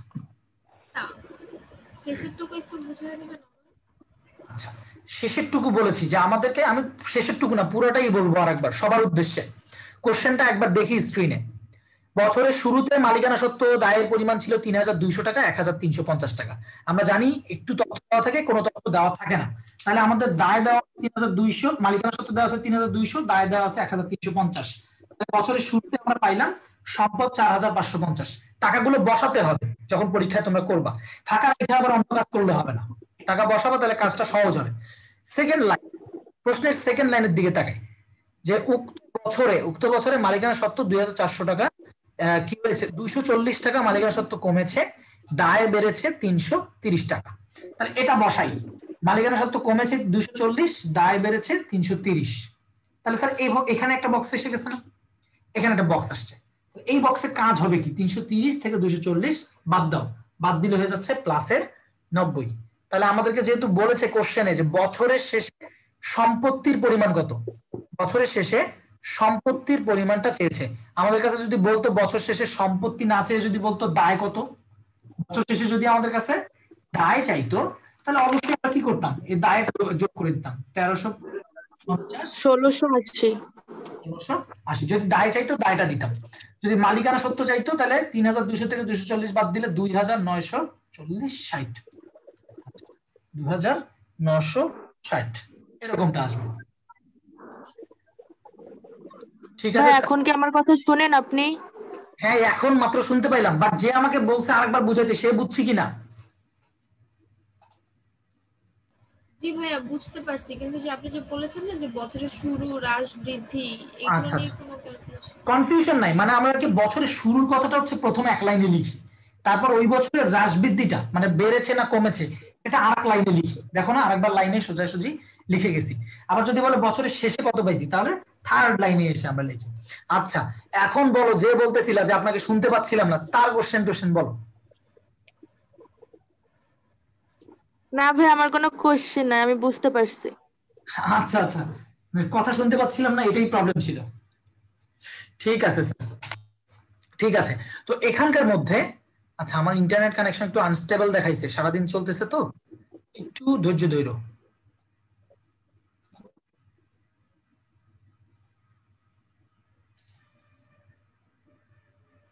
আচ্ছা এখানে কোশ্চেন সলভ করতে গিয়ে অধিকাংশ স্টুডেন্টরা ১ নাম্বার কোশ্চেনটা সলভ করতে গিয়ে বুঝে উঠতে পারে না। জি ভাই, এক আধ চাপ। হ্যাঁ ঠিক আছে, তো আমি চাচ্ছি যে তোমাদের প্রবলেম যেন কম হয়, এই জন্য ১ নাম্বার কোশ্চেনটা আগে বুঝাই দিই। প্লিজ একটু মনোযোগ দিও এবং যা যা বলেছি লেকচারে সেটা খেয়াল করো, এবং টাকা সেভাবে বসাবা, টাকা বসাবা, অ্যান্সার পরে এমনিই আসবে, অ্যান্সার পরে এমনিই চলে আসবে ইনশাল্লাহ। কি লেখা আছে সবাই ১ নাম্বার দিকে তাকাও। এবার কিন্তু ইয়ার ১ নাম্বার করতেছি, ঢাকা বিশ্ববিদ্যালয় ১ নাম্বার কোশ্চেন, ঢাকা বিশ্ববিদ্যালয়ের ১ নাম্বার কোশ্চেন করতেছি। খেয়াল করবো এটা, হিসাব বছরের শুরুতে একটি কোম্পানির দায় ও মালিকানা সত্ত্বের পরিমাণ ছিল ৬,৫০,০০০ এবং ৮,২৫,০০০। দেয়া আছে দায় আর মালিকানা সত্ত্ব, দায় এবং মালিকানা সত্ত্ব। স্যার তাহলে আমাদের কাজ কি? আমাদের কাজ হচ্ছে টাকা বসানো। দায় হচ্ছে বলা হয়েছে ৬,৫০,০০০ টাকা, প্লাস মালিকানা সত্ত্ব বলা হয়েছে ৮,২৫,০০০। মনে রাখবা যে অবশ্যই কোনো না কোনো একটা তথ্য মিসিং থাকবে। এই যে দেখো এইখানে বক্সটা পড়ছে, এবার বক্সটা পড়ছে সম্পদের দিকে। তাহলে চিন্তা করো তো, যোগ করে দাও। তাহলে যোগ করলে কিন্তু সহজে হয়ে যাচ্ছে ৮,২৫,০০০, ৬,৫০,০০০, ৮ ৬ ১৪ লক্ষ, ১৪,৭৫,০০০। স্যার এইটুক পর্যন্ত ক্লিয়ার কিনা? এইটুক পর্যন্ত ক্লিয়ার কিনা? সম্পদটা দেওয়া ছিল না, সম্পদটা বসাইলাম, যে প্রবলেম বলছি। হ্যাঁ খেয়াল রাখবো। তারপরে সেকেন্ড লাইনে উক্ত হিসাব বছরে, সেকেন্ড লাইনে বলেছে উক্ত হিসাব বছরে, এই লাইনটা, উক্ত হিসাব বছরে কি হয়েছে একটু খেয়াল করি তো, সম্পদ বৃদ্ধি পায় ২ লক্ষ টাকা, দায় হ্রাস পায় ১ লক্ষ টাকা। স্যার সম্পদ বৃদ্ধি পাইছে মানে যে সেকেন্ড লাইনে আমরা বৃদ্ধিটা লিখি, বৃদ্ধি পাইছে হচ্ছে 2 লক্ষ টাকা, আর দায় হ্রাস পেয়েছে -1 লক্ষ টাকা। এটা যদি হয় স্যার একটু খেয়াল করে দেখবো, তাহলে এবার আমার মালিকানা সত্ত্বের মধ্যে কাজটা পড়ে গেছে। তাহলে একটু চিন্তা করবো, আমরা কিন্তু সবসময় ইকুয়াল মেলানোর কাজ করি, সবসময় আমরা ইকুয়াল কাজ করি। ইকুয়াল কিভাবে মেলাবো খেয়াল করে দেখো, দেখো 2 লক্ষ আছে প্লাসে, মাইনাসে আছে 1 লক্ষ, ঠিক আছে? তাহলে এখানে কত লেখা যায়, কত প্লাস মাইনাসে কত লেখা যায়? -1 লাখ প্লাস 3 লাখ প্লাস 3 লক্ষ ভাইয়া। যারা অন্য কিছু বলেছো তাদের ভুল হয়েছে, একটু খেয়াল করে দেখো, তাদের জন্য আরেকটা শর্টকাট আছে, বলতেছি তোমাদেরকে। প্লাসের 3 লাখ যদি দিতে পারো, তাহলে প্লাসের 3 লাখ থেকে মাইনাসের 1 লাখ চলে গেলে কি হবে? প্লাসের 2 লাখ, যেটা এই দিকের সাথে কি হবে? সমান হবে। মনে রাখবা এটা সবসময়, যে স্যার আমার কাজ কি? আমার কাজ হচ্ছে সমান করা, আমার কাজ হচ্ছে সমান করতে হবে 2 সাইড। ভাইয়া 3 লাখ কিভাবে হলো এটা একটু বুঝিয়ে দিন প্লিজ। এইটার জন্য তোমাদেরকে বলতেছি, তোমরা এটার জন্য একটা শর্টকাট আছে, সেটা হচ্ছে খেয়াল রাখবা যে তখন বীজগণিতের মতোই তো, বীজগণিতের মতো দিলেও তো হয় এরকম। হ্যাঁ হ্যাঁ, এপিট ওপিট করলে মানে তোমরা যেভাবে যে বুঝো সমস্যা নাই, আমি তারপরেও জাস্ট বলে দিচ্ছি। সেটা হচ্ছে দেখো, যখন দেখবা অপোজিট চিহ্ন আছে, মানে এখানে হচ্ছে মাইনাস, এখানে হচ্ছে প্লাস, যখন অপোজিট চিহ্ন থাকবে, যখন অপোজিট চিহ্ন থাকবে তখন ফাঁকা ঘরের টাকাটা এই দুইটার পার্থক্য করলে বের হবে। যেমন সরি, ফাঁকা ঘরের টাকাটা এই দুইটা যোগ করলে বের হবে। চিহ্ন অপোজিট থাকলে ফাঁকা ঘরের টাকাটা যোগ করলে বের হবে, চিহ্ন সেম থাকলে ফাঁকা ঘরের টাকাটা মূলত মাইনাস করলে আসবে। তো তার অপোজিট, তার মানে 2 লক্ষের সাথে 1 লক্ষ টাকাটা আমি যোগ করব। চিন্তা করবো 2 লক্ষের সাথে 1 লক্ষ যোগ করলে কত আসবে? 3 লক্ষ আসবে। এখন 3 লক্ষ টাকা প্লাসের না মাইনাসের? এখন তুমি সমীকরণ মিলাবা, এখন তুমি সমীকরণ মিলাবা যে প্লাসের 2 লাখ মিলাইতে হবে, প্লাসের 2 লাখ মিলাবা। এখানে যদি তুমি প্লাসের 3 লাখ দাও তাহলে হবে শুধুমাত্র প্লাসের 2 লাখ, মাইনাস 3 লাখ দিলে তো মাইনাস 4 লাখ হয়ে যাবে। বুঝতে পেরেছি ভাইয়া? যদি -1 লাখ আর -1 লাখ যোগ করা হয় তো মাইনাসে মাইনাসে প্লাস হয়, তো মাইনাসে মাইনাসে প্লাস হয়। এটা গুণের ক্ষেত্রে, এটা গুণের ক্ষেত্রে খেয়াল রাখবে স্যার, আমি যেটুকু বুঝিয়েছি এখানকার যে কোশ্চেনটা আছে, কোশ্চেনটা একটু পড়ো ভালো করে, যাদের কোশ্চেনটা সমস্যা। মালিকানা সত্ত্বে পরিবর্তন সৃষ্টিকারী কোনো লেনদেন না হয়ে থাকলে নিট মুনাফা বা নিট ক্ষতির পরিমাণ কত টাকা স্যার, এটা বলেছে। অর্থাৎ প্রতিষ্ঠানে মালিকানার আর অন্য কোনো কাজ হয়নি, শুধুমাত্র নিট মুনাফা বা নিট ক্ষতি হয়েছে। তাহলে মালিকানা সত্ত্বে কি হয়েছে? প্লাস হয়েছে 3 লক্ষ টাকা। তুমি টাকা বসাইলা, দেখো অ্যান্সার চলে আসছে যে মালিকানা সত্ত্বের মধ্যে আসলে নিট মুনাফা কত টাকা হয়েছে, অর্থাৎ মালিকানা সত্ত্ব বৃদ্ধি পেয়েছে কত? মালিকানা সত্ত্ব বৃদ্ধি পেয়েছে 3 লক্ষ টাকা। স্যার নিট মুনাফা হয়েছে 3 লক্ষ টাকা। যদি অ্যান্সারটা মাইনাসে আসতো তাহলে হয়তো নিট ক্ষতি হয়েছে 3 লক্ষ টাকা। বুঝতে পেরেছি কিনা 1 নাম্বারটা? একটু আমাকে জানাও কয়েকজন। জি ভাইয়া। ভাইয়া বুঝতে পারছি। জি ভাইয়া বুঝছি। ভাইয়া গাণিতিক সমস্যার 1 আর 4টা একটু বুঝাই দিবেন?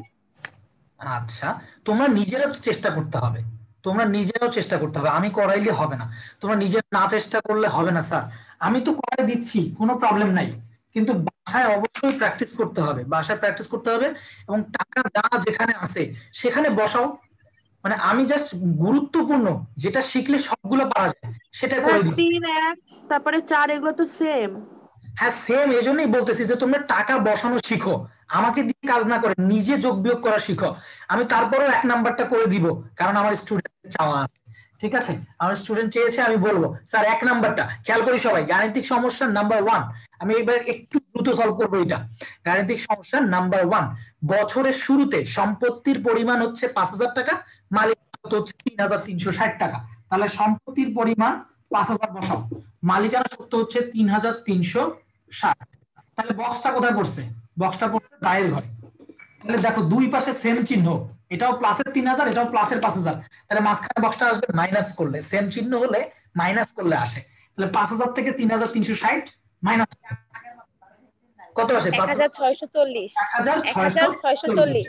ভেরি গুড, 1640 আসবে। মাইনাসটা তোমরা কি করবে স্যার? মাইনাসটা নিজে নিজে অবশ্যই এভাবে করবা, 5,000 মাইনাস 3,360, এভাবে মাইনাসটা করবা নিজে থেকেই। 610 মিল করতে 4 হাতে আমার 1, তার মানে 4 পাশে 10 মিল করতে 6, 4 পাশে 5 মিল করতে 1, 1640। স্যার প্লিজ এই কাজটা নিজে করিয়েন। আচ্ছা তাহলে আমরা প্রথম লাইনটা বসাইলাম। তারপর বলেছে কি উক্ত বছরে সম্পত্তি বেড়েছে 2420 টাকা। উক্ত বছরে সম্পত্তি বেড়েছে প্লাসের 2420 বলেছে। তারপর বলেছে দায় কমেছে 580, দায় কমেছে 580 মাইনাসের, তাহলে আমার এখানে মালিকানা সত্ত্বের মধ্যে কি হয়েছে এটা আমরা এখনো জানি না। স্যার আমি বলেছি যে অপোজিট চিহ্ন থাকলে জিনিস দুটাকে যোগ করে দিব, সেম চিহ্ন থাকলে জিনিস দুটাকে বিয়োগ করব। তাহলে অপোজিট চিহ্ন থাকলে যদি আমি যোগ করে দিই তাহলে বক্সেরটা পাবো। খেয়াল করে দেখো 2420 আর 580 খেয়াল করলে কত হয়?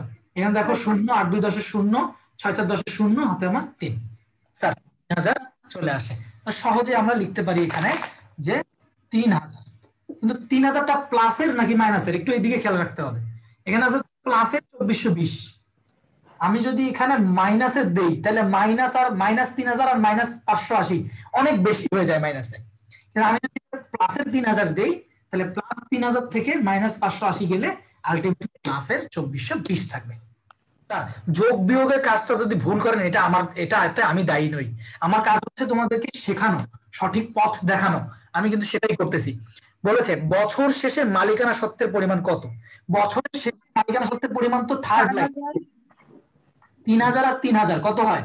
6360 টাকা মালিকানা সত্ত্ব চেয়েছে। স্যার মালিকানা সত্ত্ব চেয়েছে, দেখো অ্যান্সারটাও দেখতে পারো তোমরা চাইলে, যে মালিকানা সত্ত্ব চেয়েছে 6360 টাকা। স্ক্রিনে দেখো। বুঝতে পেরেছি কি স্যার যে কোশ্চেনটা করেছো? জি ভাই ক্লিয়ার। আচ্ছা তারপরে আরেকটা, ঠিক আছে আমার যেহেতু আজকে কাজই হচ্ছে তোমাদের কি সমীকরণের ম্যাথ, অনেক ইজি তো। ইজি ঠিক আছে, কিন্তু সবার জন্য তো ইজি না, না এটা স্বাভাবিক। ঠিক আছে আমি একটু কোশ্চেন নাম্বার 4 করব, 4টা তোমাদেরকে বোঝানোর চেষ্টা করব। এখানে একটা ট্রিকি পয়েন্ট আছে এই জন্য করতেছি। আচ্ছা স্যার কোশ্চেন নাম্বার 4 এর দিকে তাকাবো, আর সমীকরণে আজকে আর ম্যাথ করবো না, কোশ্চেন 4 পর্যন্তই। ঠিক আছে তাহলে a ইকুয়াল l প্লাস ওই, এটাই হচ্ছে আমাদের প্রথম কথা। কি কি লেখা আছে? বছরের শুরুতে সম্পত্তি ছিল 1500 টাকা, দায় ছিল 480। তাহলে সম্পত্তি হচ্ছে বছরের শুরুতে 1500 টাকা, দায় 480, দুইটাই সেম চিহ্ন, দুইটাই সেম চিহ্ন, প্লাসের 1500 প্লাসের 480। তাহলে বছরে কি বসবে? তাহলে মাইনাস করলে বসবে। তাহলে 1500 থেকে 480 মাইনাস করে দাও, সেম চিহ্ন থাকলে মাইনাস করে দিলে পাবো আমরা, আর অপোজিট চিহ্ন থাকলে যোগ করে দিলে পাবো। এটা একটা শর্টকাট বললাম, যারা মনে রাখতে পারো ভালো, আর যারা নিজের মতো করে পারো নিজের মতো করেই করো। 1500 থেকে 480 যদি আমি বাদ দেই তাহলে কত? 1020। 1020 স্যার এটা হচ্ছে বছরের শুরুতে, বছরের শুরুতে লাইন। সেকেন্ড লাইনটা কি? আমি কিন্তু একটু আগে লিখে দিয়েছিলাম হ্রাস বৃদ্ধি। সেকেন্ড লাইনটাতে আমরা হ্রাস বৃদ্ধি লিখি। বলেছে সম্পত্তি কমেছে 200 টাকা। স্যার এটা মাইনাস 200, সহজ হওয়ার কারণটা কি? প্লাস মাইনাস চিহ্ন দেওয়াটা। প্লাস মাইনাস চিহ্ন দিলে মিলাইতে পারলে অবশ্যই সহজ লাগবে। দায় বেড়েছে 250, তাহলে প্লাসের 250। তাহলে স্যার এবার এই বক্সের মধ্যে ঘরটা পড়েছে যে আসলে কি বসবে। আচ্ছা এখানে মাইনাস চিহ্ন, এখানে প্লাস চিহ্ন, এখানে মাইনাস চিহ্ন, এখানে প্লাস চিহ্ন, অপোজিট চিহ্ন। অপোজিট চিহ্ন হলে যোগ করতে বলছিলাম, হ্যাঁ যে 250 আর 200 তাহলে যোগ করলে কত হয়? 450। এখন 450টা প্লাসের না মাইনাসের এটা চিন্তা, এই জায়গায় যেহেতু মাইনাস 200 আমাদেরকে অবশ্যই কি করতে হবে? মাইনাসের 450 দিতে হবে। ঠিক আছে স্যার 450টা মাইনাসের দিতে হবে, কারণ মাইনাস 450 থেকে 250 প্লাসের বাদ গেলে মাইনাসের 200 থাকে। স্যার অবশ্যই ইকুয়েশন মিলাতে হবে, ইকুয়েশন মিলাতে পারলে ইনশাআল্লাহ আটকাবে না। তাহলে প্রশ্নটা কি চেয়েছে? প্রশ্ন চেয়েছে যে মালিকানা সত্ত্বে, বছর শেষে মালিকানা সত্ত্বের হ্রাস বৃদ্ধি কত টাকা পেয়েছে। খেয়াল করবা হ্রাস বৃদ্ধির পরিমাণ যদি চায় তাহলে অ্যান্সার সেকেন্ড লাইনে। হ্রাস বৃদ্ধির পরিমাণ বললে অ্যান্সার সেকেন্ড লাইনে, কারণ সেকেন্ড লাইনে তুমি হ্রাস বৃদ্ধির কাজ করেছো। তাহলে ভাইয়া এখানে তো 250 এর আগে প্লাস আছে, এটা তো বড়, তাহলে এখানে মাইনাসে কেন 450 হইলো? হ্যাঁ তাহলে তুমি ইকুয়েশনই বুঝো নাই। ইকুয়েশনটা কি? মাইনাসে 200 মিলাইতে হবে তোমাকে, এই জায়গাটা খেয়াল করো, মাইনাসে 200 মিলাইতে হবে। এখানে মাইনাস প্লাসের 250 আছে, তাতে কি হয়েছে? আমি তো এই জায়গাটা চেঞ্জ করতে পারবো না, আমার খালি একটাই বক্স আছে, এই বক্সটা চেঞ্জ করতে পারবো। এখানে কত টাকা বসালে আমার মিল হবে? আমি তো এই 200 টাকা চেঞ্জ করতে পারবোই না, কারণ এখানে তো কোনো বক্স নাই, বক্স আছে এই দিকে। তাহলে স্যার কি করলে এই দিকটা মিলতে পারে? প্লাসের 250 আছে, কোনো সমস্যা নাই। আমি এখানে তাহলে কত কি করলে আমার এখানে মিলতে পারে? যখন অপোজিট চিহ্ন তখন দুইটা যোগ করে দিবা, 250 আর 200 তাহলে 450। আমি যদি এখানে প্লাসের 450 দেই, প্লাসের 450 বা 250 প্লাসের, তা অনেক বেশি হয়। আচ্ছা তুমি যেটা ভাবতেছো তোমার মতো করে যদি আমি চিন্তা করি যে প্লাসের 250 আছে, আমি তাইলে এখানে মাইনাস দিয়ে দেবো 50, তাই না? তোমার মতো করে যদি আমি চিন্তা করি তাহলে প্লাসের 250 থেকে যদি আমি মাইনাস 50 দেই তাহলে থাকতেছে কি প্লাসের 200, আর এইদিকে কি মাইনাসের 200। মিললো? স্যার মিলে নাই, স্যার মিলে নাই, আমাকে প্লাস মাইনাস মেলাতে হবে। অবশ্যই অবশ্যই অবশ্যই অবশ্যই প্লাস মাইনাস মেলাতে হবে। অর্থাৎ সেই জন্যই বলেছি যে যখন তোমার দুই দিকে একই অপোজিট চিহ্ন থাকবে, এই দুটো আগে কি করে দিবা, যোগ করে দিবা। যোগ করে দাও, আসতেছে কত 450। এখন চিন্তা করবা চিহ্নটা কি আছে, চিহ্নটা হচ্ছে মাইনাস কে ফোকাস করতেছে, কারণ মাইনাসের 200 চিহ্নটা আছে, মিলাইতে হবে। তার মানে মাইনাসের 450। এবার বুঝছি কিনা যার কোশ্চেন ছিল? স্যার জি ভাইয়া। ঠিক আছে ঠিক আছে। আর যে আমাকে বলছো 1-4 কোশ্চেন অ্যান্সার করার, তারও কিন্তু অ্যান্সারটা হয়ে গেছে, যে সেকেন্ড লাইনে অ্যান্সার হচ্ছে 450 টাকা হ্রাস পেয়েছে। ঠিক আছে স্যার, তোমাদের সকল দাবি দাওয়া পূরণ করে দিলাম। আচ্ছা এখন আমার দাবি দেওয়া হচ্ছে বাসায় ভালো করে লেকচার শিটটা পড়তে হবে, ঢাকা বিশ্ববিদ্যালয়ে চান্স পাইতে হবে, এটাই দাবি দেওয়া, আর কোনো দাবি দেওয়া নেই। আচ্ছা চলে যাচ্ছি পরবর্তী যে টপিকটা রয়েছে, সেটা হচ্ছে আর্থিক বিবরণী সমূহের সারাংশ। স্যার এবার আর বোর্ডের বেশি কাজ নাই, এবার কাজ হচ্ছে আমি বলবো যে বিষয়টা স্ক্রিনে তোমরা দেখবা, এবং অবশ্যই তোমাদের কাছে যাদের কাছে লেকচার শিট রয়েছে তারা লেকচার শিটে দাগ দিয়ে নিতে পারো যে আসলে কোন জিনিসটা সবচেয়ে গুরুত্বপূর্ণ এখানে। মনে রাখবে আর্থিক বিবরণী কতটি, এই ধরনের প্রশ্ন আমি তোমাদেরকে আগেও বলেছি, আজকে বোর্ডে লিখি কিছু, না হলে কেমন দেখা যায়। আচ্ছা স্যার আর্থিক বিবরণী কতটি, এ ধরনের কোশ্চেন আসে, বা আর্থিক বিবরণীর অংশ কতটি, এটা প্রশ্ন থাকতে পারে। আর্থিক বিবরণীর 4টি আর অংশ 5টি। Very good. আর্থিক বিবরণী কতটি বললে হচ্ছে 4টি, অংশ 5টি। অংশ 5টি, অংশ হচ্ছে 5টি। পঞ্চিকা ও টিকা সমূহ। ভেরি গুড, আর্থিক বিবরণী। আচ্ছা স্যার আর্থিক বিবরণী যে 4টি রয়েছে সেই 4টি হচ্ছে বিশদ আয় বিবরণী, মালিকানা সত্ত্ব বিবরণী, নগদ প্রবাহ বিবরণী এবং উদ্বৃত্ত পত্র। স্যার এই 4টা আর্থিক বিবরণী আমরা মূলত প্রতিষ্ঠানে, 4টা আর্থিক বিবরণী আমরা প্রতিষ্ঠানে একটা নির্দিষ্ট হিসাবকাল শেষে করি না, একটা বাদে। ওই একটাই আমাদের সবচেয়ে বেশি গুরুত্বপূর্ণ, সেই ঘরটা তোমার উদ্বৃত্ত পত্রের ঘরটা একদম করে ইয়া করে দাও লেকচার শিটে। লেকচার ভাইয়া আর্থিক বিবরণী অংশ কয়টি যেন বললেন? আর্থিক বিবরণী অংশ 5টি, আর্থিক অংশ 5টি, কিন্তু আর্থিক বিবরণী 4টি। লিখে দিই। এক হচ্ছে বিশদ আয় বিবরণী। স্যার যারা পারি না একটু লিখে নিই। 1 নাম্বার বিবরণী হচ্ছে বিশদ আয় বিবরণী, 2 নাম্বার মালিকানা সত্ত্ব বিবরণী, মালিকানা সত্ত্ব বিবরণী, 3 নাম্বার নগদ প্রবাহ বিবরণী। সবাই শিখতে এসেছো, অবশ্যই শেখার উদ্দেশ্যে কোশ্চেন করতেই হবে। হ্যাঁ, নগদ প্রবাহ বিবরণী। 4 নাম্বার উদ্বৃত্ত পত্র বা আর্থিক অবস্থার বিবরণী। দেখো কিন্তু উদ্বৃত্ত পত্র নামটা ব্যবহার করে, এজন্য উদ্বৃত্ত পত্রের কথাটা লিখে দিলাম, কিন্তু আমরা কলেজে শিখে এসেছি আর্থিক অবস্থার বিবরণী। এই দুইটা কথা ইউজ করে, কিন্তু বিশ্ববিদ্যালয় উদ্বৃত্ত কথা বেশি ইউজ করে, উদ্বৃত্ত পত্র। এই 4টা হচ্ছে আমাদের আর্থিক বিবরণী, 4টা হচ্ছে আমাদের আর্থিক বিবরণী। কিন্তু স্যার 5 নম্বরে অংশ আছে, সেই অংশটার নাম হচ্ছে টিকা ও ব্যাখ্যা সমূহ।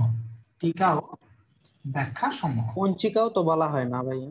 হ্যাঁ, এটাকে জাস্ট তোমাদের ইচ্ছা, মানে একটা কথা হচ্ছে যে প্রতিষ্ঠানের মানে বিবরণী বলতে কি বোঝায়, যেগুলো থেকে কোনো আমাদের বিভিন্ন বিবরণীর মতো ছক এঁকে বিভিন্ন কাজ করছি। খেয়াল করে দেখো এই সবগুলোতে বিশদ আয় বিবরণী, একটা বিবরণী ছকের মধ্যে আমরা হিসাবের কাজ করছি, মালিকানা সত্ত্ব বিবরণী, নগদ প্রবাহ বিবরণী, উদ্বৃত্ত পত্র, কিছু না কিছু কাজ করছি। বাট আমার কি এই টিকা বা ব্যাখ্যা সমূহ কোনো কাজ করছি না, শুধু লিখে দেওয়া, নোট লিখে দেওয়া যে কি কি নিয়ম ব্যবহার করেছি, এইটুকু শুধু, আর কিছু না। ঠিক আছে স্যার, এটা আমরা যে কোনোটাই বলতে পারি। কিন্তু পরীক্ষায় কি আসে, পরীক্ষায় যেটা আসে ঢাকা বিশ্ববিদ্যালয়ে এই উদ্বৃত্ত পত্র বা আর্থিক অবস্থার বিবরণীর পয়েন্টটা মানে অন্তত পক্ষে 8-10 বার আসছে পরীক্ষায়, বুঝছো? আর তোমরা নীতিমালা চ্যাপ্টারে গেলেও দেখবা যে চলমান প্রতিষ্ঠান নীতি অনুযায়ী তৈরি করতে হয় হচ্ছে উদ্বৃত্ত পত্র, চলমান প্রতিষ্ঠান নীতি অনুযায়ী তৈরি করতে হয় উদ্বৃত্ত পত্র। মানে এটা নীতিমালা যখন আমরা লেকচার পড়বো দেখবো ওখানে কয়বার আসছে। মানে আমাদের এই উদ্বৃত্ত পত্রের বিষয়গুলো বেশি বেশি আসছে। শুধু এই উদ্বৃত্ত পত্র একটি নির্দিষ্ট তারিখে তৈরি করতে হয়। উদ্বৃত্ত পত্র একটি নির্দিষ্ট তারিখের জন্য তৈরি করতে হয়। আচ্ছা, কেউ একজন অ্যানোটেশন করে ফেলছে, আমি একটু ক্লিয়ার করে দিচ্ছি। আচ্ছা, খেয়াল করবো স্যার, উদ্বৃত্ত পত্র একটি নির্দিষ্ট তারিখের জন্য বা সময় বিন্দুর জন্য তৈরি করা হয়। একটু খেয়াল করি সবাই স্ক্রিনে প্লিজ। অন্যান্য যত ধরনের বিবরণী আছে, আয় বিবরণী, মালিকানা সত্ত্ব বিবরণী, নগদ প্রবাহ বিবরণী, অন্য যে তিনটা বিবরণী আছে সেই বিবরণী, আয় বিবরণী, খেয়াল করো, মালিকানা সত্ত্ব বিবরণী এবং নগদ প্রবাহ বিবরণী। বিবরণী একটু প্লিজ খেয়াল করে দেখো যে মেয়াদকালটা কত লেখা আছে। স্যার, মেয়াদকালটা কত লেখা আছে? মেয়াদকালটা প্লিজ, মেয়াদকালের লাইনটা একটু সবাই পড়বো। মেয়াদকালের লাইনটা যে কোন মেয়াদের জন্য একটা আর্থিক বিবরণীগুলো তৈরি করা হয়। দেখো, বিপদায় বিবরণী, মালিকানা সত্ত্ব বিবরণী, নগদ প্রবাহ বিবরণী সবটাই একটা নির্দিষ্ট হিসাব কালের জন্য, নির্দিষ্ট হিসাব কালের জন্য তৈরি করা হচ্ছে। হিসাব কাল, নির্দিষ্ট হিসাব কালের জন্য তৈরি করা হচ্ছে। এক্সেপশনাল পয়েন্টটা কি বুঝতে পারছি? এক্সেপশনাল পয়েন্টটা হচ্ছে আর্থিক অবস্থার বিবরণী বা উদ্বৃত্ত পত্র একটা নির্দিষ্ট তারিখের বা নির্দিষ্ট সময় বিন্দুর জন্য তৈরি করতে হয়। এইটাই এমসিকিউতে আসছে 5 বার, যে আর্থিক অবস্থার বিবরণী কত দিনের জন্য তৈরি করতে হয়। এটি নির্দিষ্ট তারিখের জন্য, নির্দিষ্ট তারিখ বা সময় বিন্দু, একটু মনে মনে বলি সবাই, নির্দিষ্ট তারিখ বা সময় বিন্দু, এইটা থাকলে হচ্ছে উদ্বৃত্ত পত্র তৈরি করা হয়। কিন্তু আয় বিবরণী, মালিকানা সত্ত্ব বিবরণী, নগদ প্রবাহ বিবরণী সবগুলাই হিসাব কাল শেষে তৈরি করতে হয়। এবং সবগুলোর ক্ষেত্রে খেয়াল করে দেখো, সবগুলোর ক্ষেত্রে কোন নীতি ব্যবহার করা হয়, হিসাব বিজ্ঞানের সংশ্লিষ্ট ধারণা বা নীতি যে বলি আমরা, সেই কোনটা ব্যবহার করা হয়েছে খেয়াল করে দেখো। সবগুলাতেই হিসাব কাল নীতি ব্যবহার করা হয়েছে। হিসাব কাল নীতি, হিসাব কাল ধারণা, যেটাই বলি না কেন আমরা, হিসাব কাল নীতি ব্যবহার করা হয়েছে। কিন্তু স্যার, আর্থিক অবস্থার বিবরণী বা উদ্বৃত্ত পত্র কোন নীতি অনুযায়ী তৈরি করা হয়? একটু মুখে মুখে বলি, মনে মনে বলি, যে চলমান প্রতিষ্ঠান ধারণা অনুযায়ী তৈরি করা হয়। অন্যান্য বিবরণীগুলো একটা নির্দিষ্ট হিসাবকাল শেষে হিসাবকাল নীতি অনুযায়ী তৈরি করা হয়, কিন্তু আর্থিক অবস্থার বিবরণী নির্দিষ্ট তারিখে সময় বিন্দুতে একদম চলমান প্রতিষ্ঠান ধারণা অনুযায়ী তৈরি করতে হয়। ঠিক আছে স্যার, এই পয়েন্টটা আমরা মনে রাখবো সবাই অবশ্যই। এরপরেই এই ছক থেকে আর সবচেয়ে গুরুত্বপূর্ণ যে লাইনটা, সেটা হচ্ছে প্রথম লাইনটাই। সেটা হচ্ছে প্রথম লাইনটা। প্রথম লাইনটা থেকে কোশ্চেন আসে যে বিশদ আয় বিবরণী প্রস্তুতের উদ্দেশ্য কি? প্রস্তুতের উদ্দেশ্য বললেই স্টুডেন্টদের মাথা ঘুরায় যায়। হ্যাঁ, যে কি উদ্দেশ্য, কেন তৈরি করব? স্যার অবশ্যই এক্স্যাক্টলি এই পয়েন্টটা মনে রাখতে হবে যে আর্থিক ফলাফল। আর্থিক ফলাফল বলতে কি বোঝায় যদি জিজ্ঞেস করে, তাহলে ডিরেক্টলি বলবা যে নিট লাভ বা নিট ক্ষতি, নিট লাভ বা নিট ক্ষতি। এবং এই নিট লাভ বা নিট ক্ষতি বা আর্থিক ফলাফল নির্ণয় করেই আমরা হচ্ছে বিশদ আয় বিবরণীর মাধ্যমে। তারপরে রয়েছে মালিকানা সত্ত্ব বিবরণী। আমার কার্সরটা খেয়াল করো, মালিকানা সত্ত্ব বিবরণী কিসের জন্য, কোন উদ্দেশ্যে তৈরি করা হয়? মালিকানা সত্ত্বের হ্রাস বৃদ্ধি প্রদর্শনের জন্য। মালিকানা সত্ত্ব হ্রাস পাইলো, টাকাটা বাড়লো না কমলো, এটা দেখানোর জন্য। উদ্বৃত্ত পত্রটাও গুরুত্বপূর্ণ। যখন বলে যে আর্থিক অবস্থা বলতে কি বুঝায়, আর্থিক অবস্থা বলতে আমরা উদ্বৃত্ত পত্রকেই বুঝি, অর্থাৎ সম্পদ দায় ও মালিকানা সত্ত্বের অংশ। সম্পদ দায় ও মালিকানা সত্ত্বের অংশ বুঝায় স্যার। তারপরে নগদ প্রবাহ বিবরণী প্রস্তুতির উদ্দেশ্য কোনটি? সেটা হচ্ছে নগদের আন্তঃপ্রবাহ এবং নগদের বহিঃপ্রবাহ, যেটা চলে যাবে নগদ টাকা, এইটা প্রদর্শন করা, আর কিছুই না। উদ্দেশ্যগুলো পড়বা, মেয়াদকালটা পড়বা এবং সংশ্লিষ্ট ধারণা একদম মুখস্থ থাকতে হবে। এই যেটা বললাম, বলে দিলাম, হ্যাঁ একদম ভালো করে। এখানে তোমাদের ইয়েলো কালার করে দিছি, তোমরা তোমাদের লেকচার শিটেও ভালো করে দাগায় দিয়ে রাখতে পারো যে আমি এই পয়েন্টগুলো ভালো করে পড়তে বলছি স্যার। এরপরে আর এখানে আর কোনো অংশ নাই এখান থেকে আমাদের পড়ার মতো তেমন। এখানে একটা পয়েন্ট লিখে রেখেছে ক্যাশ ফ্লো স্টেটমেন্ট, নগদ প্রবাহ বিবরণী। একটু ওয়েট স্যার, একটু 1 মিনিট।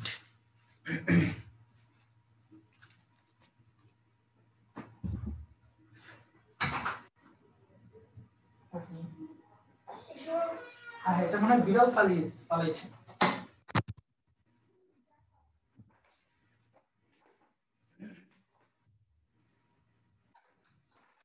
আচ্ছা সরি, হ্যাঁ বাসা থেকে ক্লাস নেওয়া হচ্ছে তো। আচ্ছা স্যার, স্যার আমার এই বিষয়টা ক্লিয়ার কিনা, আর্থিক বিবরণীর সারাংশটা ক্লিয়ার কিনা একটু জানান তো কয়েকজন। জি ভাইয়া, ক্লিয়ার ভাইয়া। আচ্ছা, ঠিক আছে। আমাদের IAS 7 এই যে ক্যাশ ফ্লো স্টেটমেন্ট, নগদ প্রবাহ বিবরণী থেকে আমাদের তেমন একটা কোশ্চেন আসেনি ঢাকা বিশ্ববিদ্যালয়ে, এই জন্য আমরা এখানে টপিকটা আসলে বেশি ছোট হয়ে গেছে। আসলে এটা তোমাদেরকে আমি বলবো, মনে রাখবা, কলেজে তো পড়েছই যে কোনগুলো অর্থায়ন কার্যাবলীতে আছে, কোনগুলো বিনিয়োগ কার্যাবলীতে আছে। আমি যে পয়েন্টগুলো দাগ দিলাম এটা আর কি খেয়াল রাখবা, যে আমরা নগদ প্রবাহ বিবরণী যে তৈরি করি সেটা 3টা কার্যাবলী থাকে, 3টা। সেটা হচ্ছে পরিচালন কার্যাবলী, অর্থায়ন কার্যাবলী, বিনিয়োগ কার্যাবলী। কোনটা কোন পয়েন্টে আছে এটা একটু মনে রাখলে ইনশাআল্লাহ এই পয়েন্টটা থেকে আর কিছু জানা লাগবে না। তারপরে আর্থিক বিবরণী যে সারাংশ পড়লাম সেই বিষয় সংক্রান্ত এই যে উদ্বৃত্তপত্রের যে কোশ্চেন গুলো আসছে, উদ্বৃত্তপত্র হচ্ছে একটি ওই দিনের বিবরণী। খেয়াল করে দেখো, উদ্বৃত্তপত্র একটি ওই ধরনের বিবরণী। এই কোশ্চেনটা অ্যান্সার করো,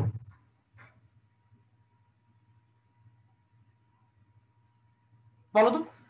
উদ্বৃত্তপত্র নির্দিষ্ট তারিখের, নির্দিষ্ট তারিখের, নির্দিষ্ট তারিখের, তারিখের। Very good. এই যে অনেকেই ভুল করতেছে, হ্যাঁ নির্দিষ্ট তারিখের, নির্দিষ্ট সময়ের বলা যাবে না, নির্দিষ্ট তারিখ বা সময় বিন্দু। সময় বললে সময় বিন্দু স্যার, আর তারিখ হইতে হবে অথবা সময় বিন্দু, না হলেই ভুল হয়ে যাবে। আচ্ছা ঠিক আছে, এরপরে যদি দেখি এরকম আরো কোনো কোশ্চেন আছে কিনা, সেটাই হচ্ছে এই কোশ্চেনটাই অনেকবার আসছে। এই যে সম্পত্তি দায়ের বিবরণী হিসেবে এখানে একটা কোশ্চেন আসছে, উদ্বৃত্তপত্রের মৌলিক সীমাবদ্ধতা কি? উদ্বৃত্তপত্রের মৌলিক সীমাবদ্ধতা একটু খেয়াল করবা, যে উদ্বৃত্তপত্রের সম্পত্তি সমূহ ক্রয় মূল্যে দেখানো হয়। এটা ঐতিহাসিক মূল্যনীতি অনুযায়ী ক্রয় মূল্যে দেখাই। মানে এটা বুঝাচ্ছে এরকম যে সম্পত্তি আমরা যত টাকায় কিনেছি তত টাকাই লিখি, দাম বাড়লে বাড়ায় দেখাই না। পুঞ্জীভূত অবচয় মাইনাস করে বই মূল্যে দেখাই আর্থিক অবস্থার বিবরণীতে, সেটা আলাদা বিষয়। কিন্তু লিখতেছি তো সম্পত্তির দামটা যে দামে কিনেছি সে দামেই। এমন তো না যে সম্পত্তিটাকে আমরা হ্যাঁ দাম যদি বেড়ে যায় বাড়ায় লিখবো, কমে যায় কমায় লিখবো, এরকম তো করি না। সম্পত্তিটা সম্পত্তি যত টাকা তত টাকাই লিখি, হ্যাঁ ওখান থেকে পুঞ্জীভূত অবচয় বাদ দেই আর্থিক অবস্থার বিবরণীতে। কিন্তু স্যার সম্পত্তিকে ক্রয় মূল্যে দেখানো হয়, এটা আসলে একটা সমস্যা। ঠিক আছে, আর্থিক বিবরণী সম্পত্তির দিকে কিছু এমন আইটেম সমূহ দেখানো হয় যেগুলো আসলে সম্পত্তি নয়। তোমরা মনে হয় পেয়েছো কিছু অসমন্বিত ব্যয় বা অলিক সম্পত্তি বা ভুয়া সম্পত্তি, যেগুলোকে দেখলে আমাদের মনে হয় না যেগুলোকে সম্পত্তি হিসেবে দেখাবো, অথবা অস্পর্শনীয় সম্পত্তিকেও বলা যায় অনেকটা, যেগুলো আসলে আমাদের মনে হয় না যে আসলে এরা সম্পত্তি হিসেবে লিখবো, আমরা কিন্তু লিখতেছি। এবং উদ্বৃত্তপত্র সারা বছরের জন্য তৈরি করা হয় না স্যার। তার মানে এখানকার অ্যান্সারটা হচ্ছে আমাদের সবগুলোই হচ্ছে আমাদের উদ্বৃত্তপত্রের সীমাবদ্ধতা স্যার। এরপরেই যে প্রশ্নটি রয়েছে, উদ্বৃত্তপত্র হলো সম্পত্তি ও দায়ের একটি বিবরণী যা প্রযোজ্য, দেখো সবগুলো অপশন খেয়াল করে, যে নির্দিষ্ট সময়ের জন্য লাগাইলেই ভুল, নির্দিষ্ট তারিখের জন্য এক্স্যাক্টলি এটা দেখাইতে হবে স্যার। তারপরে এখানে যে ম্যাথ গুলো আসছে এগুলো চলতি দায়, এগুলো বের করার ম্যাথ, এগুলো সব যোগ বিয়োগ করলেই হবে ইনশাল্লাহ। আর যদি প্রবলেম হয়, তোমাদের প্রবলেমের জন্য সলভ ক্লাস আছে, আমি যেগুলো প্র্যাকটিস করাচ্ছি এরপরেও যেগুলো তোমাদের প্রবলেম থাকবে অবশ্যই সেগুলো সলভ ক্লাসে তোমরা সলভ করে নিবে। ঠিক আছে স্যার? তাহলে এর পরবর্তীতে আমরা যে টপিকটা পাই সেটার নাম হচ্ছে মূলধন জাতীয় ও মুনাফা জাতীয় হিসাব। এই অংশটা মূলধন জাতীয় হিসাব এবং মুনাফা জাতীয় হিসাবের ক্ষেত্রে আমরা খেয়াল করব যে কোন জিনিসগুলোকে আমরা মূলধন জাতীয় বলি, অর্থাৎ যেই লেনদেনটার ক্ষেত্রে, যেই ব্যয়টার ক্ষেত্রে আমাদের অর্থের পরিমাণটা, অর্থের অঙ্কটা একটু তুলনামূলক বড়, বৃহদায়তন একটা ব্যয় করি আমরা, এবং যেটা 1 বছরের বেশি সময়ের জন্য ব্যয়টা করে থাকি। প্রতিষ্ঠানে এই লেনদেনগুলো তুলনামূলক কম ঘটে থাকে। আমরা তো রেগুলার সম্পদ কিনতে যাব না, তাই না? ঠিক আছে, প্রতিষ্ঠানে যে লেনদেনগুলো মূলত তুলনামূলক কম ঘটে, যে লেনদেনগুলো সম্পত্তি অর্জনের জন্য ব্যবহার করা হয়, যে কোনো সম্পত্তি অর্জনের জন্য যে ব্যয়টা করা হয় সেই ব্যয়কে আমরা বলি মূলধন জাতীয় ব্যয়। আর প্রতিষ্ঠানের মানে রেগুলার কাজ চালানোর জন্য 1 বছরের কম সময়ের মধ্যে যে খরচগুলো আমরা করি সেগুলোকে আমরা বলি মুনাফা জাতীয় ব্যয়। এবং মূলধন ও মুনাফা জাতীয় ব্যয় টার্মটা তোমরা ক্লাস 9-10 এর বই থেকে পেয়ে আসছো, ক্লাস 9-10 এর বই থেকে পেয়ে আসছো। তারপরেও আমি বলবো যে প্রত্যেকটা পয়েন্ট তোমাদেরকে খুঁটে খুঁটে পড়তে হবে, যে এই পয়েন্টটা মূলধন জাতীয়, এই পয়েন্টটা মুনাফা জাতীয়, মনে রাখতে হবে। একটা যে কোনো একটা পয়েন্ট দেখাই তোমাদেরকে, পুরাতন ডেলিভারি ভ্যানের বা কোনো সম্পদের মেরামত ব্যয়। স্যার এটা যদি এপাশে একটু দেখি কি পাইলাম, নতুন কৃত ডেলিভারি ভ্যানের মেরামত ব্যয়। একটা সম্পত্তি নতুন কেনার পর সেটা প্রতিষ্ঠানে নিয়ে এসে চালু করার আগ পর্যন্ত যত ধরনের ব্যয় হয় সেই ব্যয়গুলো হচ্ছে মূলধন জাতীয় ব্যয়। সেটাকে আমরা ওই সম্পদ নামে দেখাই। সংস্থাপন ব্যয়, ভ্যাট খরচ, পরিবহন খরচ, আসবাবপত্র কেনার, সেগুলো আমরা সেই সম্পদ নামেই দেখাই।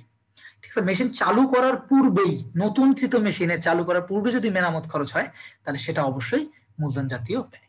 কিন্তু যদি পুরাতন মেশিন হয়, পুরাতন মেশিনের মেরামত ব্যয় হবে মুনাফা জাতীয় ব্যয়। কোন সম্পত্তির পুনর্নির্মাণ ব্যয়, কোন সম্পত্তির পুনঃসংস্করণ ব্যয়, কোন সম্পত্তির সম্প্রসারণ ব্যয়, যত ধরনের খরচ বলা থাকবে সম্পত্তি রিলেটেড, সেটা হচ্ছে আমাদের জন্য মূলধন জাতীয় ব্যয়।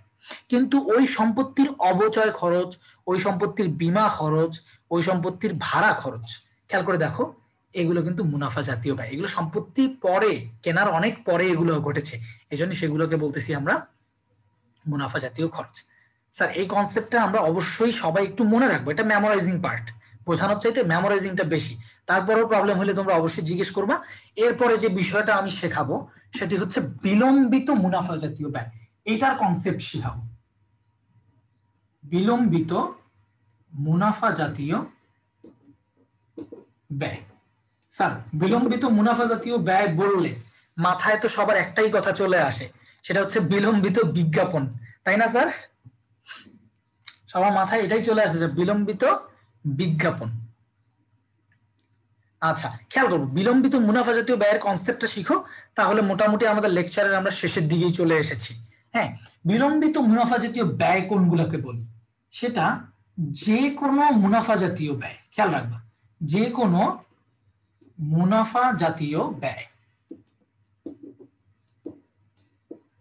যদি একাধিক হিসাবকালের জন্য দেয়া হয়, একাধিক হিসাবকালের জন্য দেয়া হয়। যারা লিখতেছো তারা লিখতে পারো, যদি কোনো মুনাফা জাতীয় ব্যয় একাধিক হিসাবকালের জন্য দেয়া হয় বা অগ্রিম দেয়া হয়, একাধিক হিসাবকালের জন্য দেয়া হয় বা যেটাকে বুঝায় অগ্রিম দেয়া হয়। স্যার সবাই একটু মনোযোগ দেই, হ্যাঁ দুপুরবেলা খাওয়া দাওয়ার টাইম, হ্যাঁ স্টুডেন্টরা ক্লাস করতে করতে খাও, সমস্যা নাই, ক্লাসে পড়ো আগে ঠিক মতো, একটু পড়াটা দেখে নিও। যে আমরা মুনাফা, বিলম্বিত মুনাফা জাতীয় ব্যয়ের যে কনসেপ্টটা আছে, কনসেপ্টটা ক্লিয়ার রাখবো। যে কোনো মুনাফা জাতীয় ব্যয় যদি একাধিক হিসাবকালের জন্য করা হয় তাহলে, অথবা অগ্রিম দেওয়া হয়, সেটাকে আমরা বলবো বিলম্বিত মুনাফা জাতীয় ব্যয়। স্যার মুনাফা জাতীয় ব্যয় কিন্তু বেতনও হতে পারে, ভাড়াও হতে পারে, যে কোনো ধরনের ব্যয় হতে পারে মুনাফা জাতীয়, সেটা অগ্রিম দিলাম বা একাধিক হিসাবকালের জন্য দিয়েছি, এটা যদি বুঝায় তাহলে মূলত এটাকে বলি আমরা বিলম্বিত মুনাফা জাতীয় ব্যয়। যেমন অগ্রিম বীমা আছে, অগ্রিম বিজ্ঞাপন আছে, অগ্রিম বিজ্ঞাপনকেই মূলত আমরা বিলম্বিত মুনাফা জাতীয় ব্যয়টা হিসাবে চিন্তা। স্যার স্ক্রিনে আসি, সবাই স্ক্রিনে দেখো, এই যে পয়েন্ট মুখস্থ করে রাখতে হবে সেটা হচ্ছে গবেষণা ব্যয়, কারখানা স্থানান্তর ব্যয়, এই দুইটা পয়েন্ট। এটাই এক্সেপশনাল যে এই দুইটা পয়েন্টকে আমরা বলবো যে আমরা খরচটা করতেছি এখন, কিন্তু এর প্রভাবটা আমাদের আরো অনেক দীর্ঘদিন যাবত ধরে আমরা পাবো। কারখানা স্থানান্তর ব্যয় এবং গবেষণা ব্যয় খরচটা এখন করতেছি কিন্তু দীর্ঘদিন ধরে পাবো, ঠিক আছে? এই জন্য মূলত আবার একদম অনেক দিন ধরে পাবো না, অনেক দিন ধরে পাইলে তো আবার সেটা কি হইতো, সেটাকে আমরা নর্মালি বলি যে মূলধন জাতীয় ব্যয়। তো এই খরচগুলোকে আমরা বলি যে হ্যাঁ বিলম্বিত মুনাফা জাতীয় ব্যয়, যার প্রভাব আগামী কয়েকটা হিসাবকালে থাকতে পারে, একাধিক হিসাবকালের জন্য পড়তে পারে। আর মুখস্থ মনে রাখতে হবে এইটা যে বিজ্ঞাপন, বিলম্বিত বিজ্ঞাপন যা 5 বছরের জন্য দেওয়া থাকবে, অগ্রিম ভাড়া দেওয়া হয়েছে, অগ্রিম বীমা খরচ প্রদান করা হয়েছে, এগুলোও হচ্ছে আমাদের বিলম্বিত মুনাফা জাতীয় ব্যয়। স্যার সামারিটা অবশ্যই বাসায় পড়ে নিব, তারপরে আমি যদি ঢাকা বিশ্ববিদ্যালয়ের প্রশ্নগুলো তোমাদেরকে সলভ করাই দিই, সেটা হচ্ছে কোনটি মূলধন জাতীয় ব্যয়, কোনটি, এই বিষয়গুলো আমরা শিখবো। হ্যাঁ তারপর বলো, আরেকবার বুঝিয়ে দিবেন যে বিলম্বিত, বিলম্বিতটা, বিলম্বিত এই কথাটা মনে থাকবে, এটা যে লিখে দিছি? হ্যাঁ ভাইয়া লিখে নিছি। আচ্ছা তাহলে এখন আমাকে এই কোশ্চেনটা আগে দেখো, আমি কোশ্চেনটা সলভ করে 4 নাম্বারটা দেখো, কোশ্চেন সলভ করলে ইনশাআল্লাহ বুঝে যাবে পুরোটাই। আচ্ছা বলছে কোনটি বিলম্বিত মুনাফা জাতীয় ব্যয়ের উদাহরণ? খেয়াল করো, বিলম্বিত ব্যয়ের উদাহরণ মনে রাখতে বলছিলাম যে মুখস্থ হচ্ছে দুইটা, কারখানা স্থানান্তর ব্যয় আর এটা হচ্ছে গবেষণা ব্যয়। আর বাকিগুলো কি? বাকিগুলো হচ্ছে যে কোনো মুনাফা জাতীয় ব্যয় যদি অগ্রিম বা একাধিক হিসাবকালের জন্য দেয়া হয়। তাহলে এখানে অপশনগুলো একটু খুঁজো, দেখো বিলম্বিত মুনাফা জাতীয় ব্যয় কোনটা দিয়েছে। সেটা হচ্ছে অগ্রিম ভাড়া। ভাড়া। অগ্রিম ভাড়া। দেখো এখনো পর্যন্ত যদি এই কনসেপ্টটা না বলতাম, স্বাভাবিকভাবে আমরা কিন্তু অগ্রিম ভাড়া কেউই চিন্তা করতাম না, ঠিক আছে? কিন্তু খেয়াল রাখতে হবে যে অগ্রিম ভাড়া বা অগ্রিম কোনো মুনাফা জাতীয় ব্যয় আমাদের বিলম্বিত মুনাফা জাতীয় ব্যয় হিসাবে কাজ করবে স্যার। আর একটা কোশ্চেন দেখি তাহলে আরো ভালো হবে, সেটা হচ্ছে কোশ্চেন 7। যে বলছো রিপিট করতে, কোশ্চেনটা অ্যান্সার করে কি বুঝতে পারতেছি যে বিষয়টা ক্লিয়ার? জি ভাইয়া, জি জি। আচ্ছা ঠিক আছে। নিম্নের কোনটি বিলম্বিত মুনাফা জাতীয় খরচ? এই যে এখানে লেখা আছে, স্ক্রিনে দেখো কোশ্চেন নাম্বার 7, সবাই একটু দেখি এটা, দেখো কোনটা হবে অ্যান্সার? অগ্রপ্রদত্ত ভাড়া। অগ্রপ্রদত্ত ভাড়া। আরো রেসপন্স করো, খালি এক দুজন অগ্রিম ভাড়া, এটা হচ্ছে বিলম্বিত মুনাফা জাতীয় ব্যয়। স্যার এই সম্পর্কিত আরেকটা বিষয় আছে নাকি? শেষ হয়ে গেল টপিক? না, টপিক তো শেষ হওয়ার কথা না, এই তো আছে আরেকটা। ভাইয়া 1 নাম্বার এমসিকিউটা একটু বলেন তো। কোনটার ভাই এটার ওই যে হচ্ছে উপরেরটা, একটি পুরনো গাড়ির পুনঃসংস্করণ ব্যয়। পুনঃসংস্করণ মুনাফা জাতীয় খরচ। হ্যাঁ, মুনাফা জাতীয় খরচ। এটা একটু আগে ভাইয়া বলে দিছিল যে কিন্তু এটা নতুন তো অ্যানসারে দেওয়া হচ্ছে মূলধন জাতীয়। দাঁড়াও একটা সেকেন্ড, ওয়েট, আমি কি পার হয়ে গেলাম ওই কোশ্চেনটা?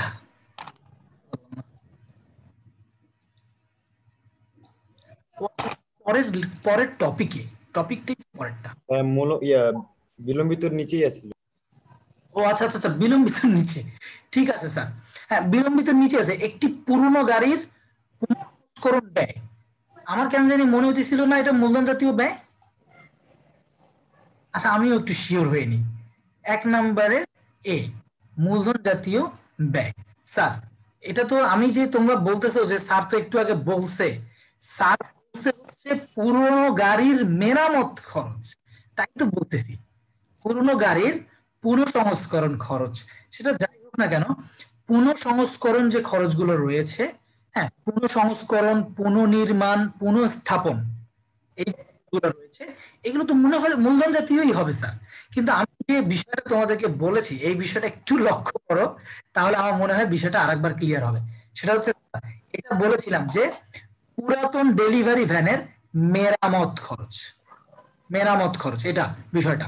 কিন্তু পুনর্নির্মাণ ব্যয়, পুনঃসংস্করণ ব্যয়, পুনর্নির্মাণ ব্যয়, সম্প্রসারণ ব্যয়, এগুলো যেগুলো রয়েছে এগুলো তো অবশ্যই আমাদের কি হবে? মূলধন জাতীয় ব্যয় হিসাবে অন্তর্ভুক্ত হবে। মনে রাখবে স্যার এটা, এই যে মেরামতের কথা বলছি, মেরামত এখন যে কোশ্চেন করেছে সে ক্লিয়ার? জি ভাইয়া ক্লিয়ার। কোশ্চেন ছিল। হ্যাঁ বলো ভাইয়া, এখানে যে দেওয়া আছে বীমা খরচ প্রদান যা 3 বছর কার্যকর থাকবে, এটা কি এক্সাম্পল ওয়াইজ দিছে 3 বছর নাকি যে কোনো বছর থাকতে পারে? হ্যাঁ হ্যাঁ 3, 4, 5। এক্সাম্পল হিসেবে দেওয়া হয়েছে, ঠিক আছে। ও আচ্ছা, বীমা খরচ যা 3 বছর জন্য কার্যকর থাকবে, অর্থাৎ একাধিক হিসাবকাল। বীমা খরচ 2 বছরের জন্য কার্যকর থাকলেও তো আমাদের কি হয়ে গেল? একাধিক হিসাবকাল চলে গেছে। তার মানে সেটাই আমাদের বিলম্বিত মুনাফা জাতীয় ব্যয় হবে, অর্থাৎ অগ্রিম বীমা হিসাবে কাজ করবো আমরা স্যার। ঠিক আছে, এখন তাহলে এর পরবর্তীতে যে টপিকটি রয়েছে এটা থেকে মূলত তোমরা কাজ করবা কি? আচ্ছা ভাইয়া, হ্যাঁ অগ্রিম কত বছর পর্যন্ত অগ্রিম দিতে পারে এটা? অগ্রিম বিষয়টাকেই একটা প্রতিষ্ঠানের জন্য ধরা হয় যে এটা এক হিসাবকালের জন্য করেছে। এটা তোমাদের ইচ্ছা যে কত বছর, একদম বলা নাই এক্স্যাক্টলি যে কত বছর হতে হবে, কিন্তু সেটা মুনাফা জাতীয় ব্যয় হতে হবে, এটা হচ্ছে ক্রাইটেরিয়া। মানে মুনাফা জাতীয় ব্যয় যদি আমরা একাধিক হিসাবকালের জন্য দিই, মুনাফা জাতীয় ব্যয় বলতে কি বোঝায়? নরমালি যে ব্যয়টা 1 বছরের কম সময়ের জন্য করা উচিত বা 1 বছরের ভিতরেই করব। কিন্তু এমন যদি হয় কোনো মুনাফা জাতীয় ব্যয় যদি আমরা বেশি সময়ের জন্য করে ফেলি, যেমন বিজ্ঞাপনটা সবচেয়ে বড় এক্সাম্পল এটা, কারণ বিজ্ঞাপনটা কিন্তু কোনো দেশেই 1 বছরের জন্য করানো হয় না, এটা একটা লং টার্ম প্ল্যানের জন্য করা হয় বিজ্ঞাপন। যে বিজ্ঞাপনগুলো তোমরা দেখো, একটা কোশ্চেন ছিল ভাইয়া, এটা একাধিক হিসাবকালের জন্য করা হয়। হ্যাঁ কোশ্চেন বলো। আচ্ছা ভাই, ঢাবির ওই যে 1 নাম্বার কোশ্চেন যেটা, ওইটা হচ্ছে একটি পুরনো গাড়ির পুনঃসংস্করণ ব্যয়। এখানে অ্যানসার পুরনো গাড়ি হলে তো আমরা জানি এটা মুনাফা জাতীয় ব্যয় হবে। না না না, আমি আমার জানা মতে তোমাকে যেটা জানি আমি সেটা বললাম যে হ্যাঁ, আমি এই জন্য কিন্তু অ্যান্সারটা দেখেই তোমাদেরকে আবার শিওর করলাম যে সেটা তো মূলধন জাতীয় ব্যয় হওয়ারই কথা। তারপর যদি বলো আমি আবার চেক করব লেকচার 3 এর আগে শুরুতে মনে করাই দিবা, আর একবার তোমাদেরকে বলবো জিজ্ঞেস করে, অথবা আরো অন্যান্য বইগুলো চেক করব, কারণ এক এক বইতে এক একটা জিনিস এক এক ভাবে লিখে। ইন্টারের কোনো বোর্ড বই নাই, এটা একটা সমস্যা। ইন্টারের মধ্যে যে বইগুলো আছে সেটা তো সব বিভিন্ন রাইটারের, ঠিক আছে? তারপর আমি চেক করে দিব, ঠিক আছে স্যার? আচ্ছা, এখন সম্পত্তি ও দায়ের শ্রেণী বিভাগে যে অংশটা আমরা পড়বো স্যার, এই জায়গাটা একটু ক্লিয়ার করে নেই। সেটা হচ্ছে আমরা কোন কোন পয়েন্ট গুলো একটু বেশি করে পড়বো, নিজের যদি লেকচার শিট থাকে লেকচার শিট ভালো করে দাগ দিয়ে নিতে পারো সেই বিষয়গুলো। সেটা হচ্ছে আমি স্ক্রিনে এখানে ইয়েলো কালার করে দিয়েছি, দেখো অস্পর্শনীয় সম্পত্তি, এই জায়গাটা হচ্ছে ইম্পর্টেন্ট আমাদের জন্য। বা কোনগুলো অলিক সম্পত্তি, অলিক সম্পত্তিটা যদি এখানে লেখা নাই তোমাদের কিছু মনে করাই দিই, কলেজে তো অলিক সম্পত্তি করেছো সবাই। অলিক সম্পত্তি বা ভুয়া সম্পত্তি, অলিক সম্পত্তি বা ভুয়া সম্পত্তি, অলিক সম্পত্তি বা ভুয়া সম্পত্তি, এটা আমরা কলেজে করেছিলাম। বা বলা হয় অসমন্বিত ব্যয়, বা বলা হয় অসমন্বিত ব্যয়। স্যার অসমন্বিত ব্যয়ের মধ্যে আমরা কি কি পাইতাম? ভুয়া সম্পত্তি বা অসমন্বিত ব্যয়, এক নম্বরেই আমরা পাইতাম প্রাথমিক খরচ। এক নম্বরে আমরা পাইতাম হচ্ছে প্রাথমিক খরচ। একটি ব্যবসায় স্টার্ট করার জন্য যে ধরনের খরচগুলো, অর্থাৎ নিবন্ধন নেওয়ার ক্ষেত্রে কিছু খরচ আছে, ট্রেড নেওয়ার জন্য কিছু খরচ আছে, অর্থাৎ কিছু খরচ আছে যে খরচগুলোকে প্রতিষ্ঠান প্রাথমিক খরচ হিসেবে দেখায়, এগুলোকে বলি আমরা অসমন্বিত ব্যয় সম্পত্তি। প্রাথমিক খরচ আছে, শেয়ার বা ঋণপত্রের অবহার রয়েছে, শেয়ার বা বন্ডের অবহার রয়েছে। তারপর স্যার শেয়ার বা বন্ডের অবহার রয়েছে। 3 নম্বরে রয়েছে হচ্ছে অবলেখকের কমিশন বা দায় গ্রাহকের কমিশন, অথবা শেয়ার অবলেখকের দস্তুরি, অবলেখকের কমিশন, অবলেখকের কমিশন বা কমিশনের সিনোনিম হচ্ছে দস্তুরি। বিষয়গুলো মূলত আমরা দেখাই, বা দায় গ্রাহকের কমিশন বা দায় গ্রাহকের দস্তুরি, এই পয়েন্টগুলো থাকে আমাদের হচ্ছে মূলত অসমন্বিত ব্যয় বা অলিক সম্পত্তিতে, দায় গ্রাহকের কমিশন বা দস্তুরি। স্যার এইটা মনে রাখবো, অসমন্বিত ব্যয়টা একটু লিখে রাখতে পারো, বা অলিক সম্পত্তিগুলো লিখে রাখতে পারো, অস্পর্শনীয় সম্পত্তিটা মনে রাখতে হবে। এরপরেই সাথে সাথে আমাদেরকে অবশ্যই প্রাকৃতিক বা ক্ষয়িষ্ণু সম্পত্তিটা মনে রাখতে হবে, এই বিষয় থেকে প্রশ্ন এসেছে সম্পত্তি ও দায়ের শ্রেণী বিভাগ থেকে। এই দুইটা পয়েন্ট প্রশ্নগুলো যে অস্পর্শনীয় সম্পত্তি কোনগুলো, প্রাকৃতিক সম্পত্তি কোনগুলো, বা ক্ষয়িষ্ণু সম্পত্তি কোনগুলো, একটা হচ্ছে অলিক সম্পত্তি। ভাইয়া দায় গ্রাহকের দস্তুরিটা একটু ব্যাখ্যা করলে ভালো হতো। দায় গ্রাহকের দস্তুরি মানে কমিশন, অর্থাৎ বিক্রি করার সময় যে দালাল তোমার শেয়ার বিক্রি করার দায়িত্ব নিয়েছে, যে দালাল তোমার শেয়ার বিক্রি করার দায়িত্ব নিয়েছে তাকে কি বলা হয়? অবলেখক বা দায় গ্রাহক। যে দালাল তোমার শেয়ার বিক্রি করার দায় নিয়েছে তাকে বলা হয় অবলেখক বা দায় গ্রাহক। ঠিক আছে স্যার, ওকে, নো প্রবলেম। আচ্ছা, তারপরে প্রাকৃতিক বা ক্ষয়িষ্ণু সম্পত্তি খেয়াল রাখতে হবে যে এই যে পয়েন্টগুলো আছে এইগুলাই আসবে পরীক্ষায়, এর বাইরে আর কোনো পয়েন্ট নাই তেমন একটা। যে বৃক্ষের কাণ্ড, কয়লার খনি, তেলের খনি, গ্যাস ফিল্ড, অর্থাৎ এগুলো কি হয়ে যায়, একবারে ব্যবহার করতে করতে এক সময় নিঃশেষ হয়ে যাবে। অর্থাৎ এগুলো হচ্ছে খনিজ সম্পদ, এগুলো ব্যবহার করতে করতে নিঃশেষ হয়ে যাবে। এই জন্য এগুলোর মূলত অবচয় অবলোপন আমরা বলি না, এগুলোকে বলি আমরা অবক্ষয় বা নিঃশেষকরণ, অবক্ষয় বা নিঃশেষকরণ। অর্থাৎ স্থায়ী সম্পদের যেটা অবচয় বলা হয় সেটাকে আমরা খনিজ সম্পদের ক্ষেত্রে বা ক্ষয়িষ্ণু সম্পত্তির ক্ষেত্রে বলি নিঃশেষকরণ। এটা মনে রাখতে হবে স্যার, পাশে লিখে রাখতে পারি নিঃশেষকরণ। আচ্ছা, এর পরবর্তীতে আমাদের সর্বশেষ আলোচনা সেটা হচ্ছে সম্ভাব্য দায়ের বিষয়টা। আর অন্যান্য গুলো বলতেছি না কেন, এগুলো যথেষ্ট পারার মধ্যেই আছে আমাদের মধ্যে। চলতি দায়, চলতি সম্পদ, স্থায়ী সম্পদ, এগুলো আইটেমগুলো আমরা সবাই পারি আল্লাহর রহমতে। তাহলে এখন আমাদের জানতে হবে স্যার সম্ভাব্য দায়। যে পয়েন্টটা বুঝবো না আমাকে জিজ্ঞেস করতে হবে, তাহলেই হবে। সম্ভাব্য দায় বিষয়টা স্যার একটু খেয়াল করতে হবে, সম্ভাব্য দায় জিনিসটা কি। সম্ভাব্য দায়, আচ্ছা স্যার দায় বলতে আমরা আসলে কি বুঝি? দায় বলতে আমরা বুঝি যে নির্দিষ্ট সময় পরে একটা ব্যক্তি আমার কাছে টাকা পায়, হ্যাঁ, মানে কে টাকা পায় কত টাকা পায় সবই আমরা জানি। দায় বলতে কি বুঝি, কে টাকা পায় কত টাকা পায় সেটা আমরা জানি। এখন তাহলে এই সম্ভাব্য দায়ের বিষয়টা কেন আসতেছে? সম্ভাব্য দায়ের বিষয়টা হচ্ছে যে অ্যাকাউন্টিং এর একটা নীতি আছে, সেটা হচ্ছে পূর্ণ প্রকাশ নীতি। অর্থাৎ ভবিষ্যতে তুমি লস করতে পারো এই বিষয়টা তোমার অবশ্যই সংশ্লিষ্ট পক্ষকে জানাতে হবে। সংশ্লিষ্ট পক্ষকে জানাতে হবে যে ভবিষ্যতে আমাদের এরকম একটা প্রবলেম আছে। সেই সংশ্লিষ্ট পক্ষকে যেহেতু আমার জানাতে হবে, তার মানে এটা আমাকে কি করতে হবে, অবশ্যই কোথাও না কোথাও লিখে দেখাতে হবে। অর্থাৎ পূর্ণ প্রকাশ নীতি অনুযায়ী আমরা কি করব স্যার, আমরা অবশ্যই নোটে ফুটনোট বা টিকা ও ব্যাখ্যা সমূহ, ফুটনোট বা টিকা ও ব্যাখ্যা সমূহের মধ্যে লিখে রাখবো এটা, টিকা ও ব্যাখ্যা সমূহ। এখন বলবো যে আসলে স্যার কি লিখবো।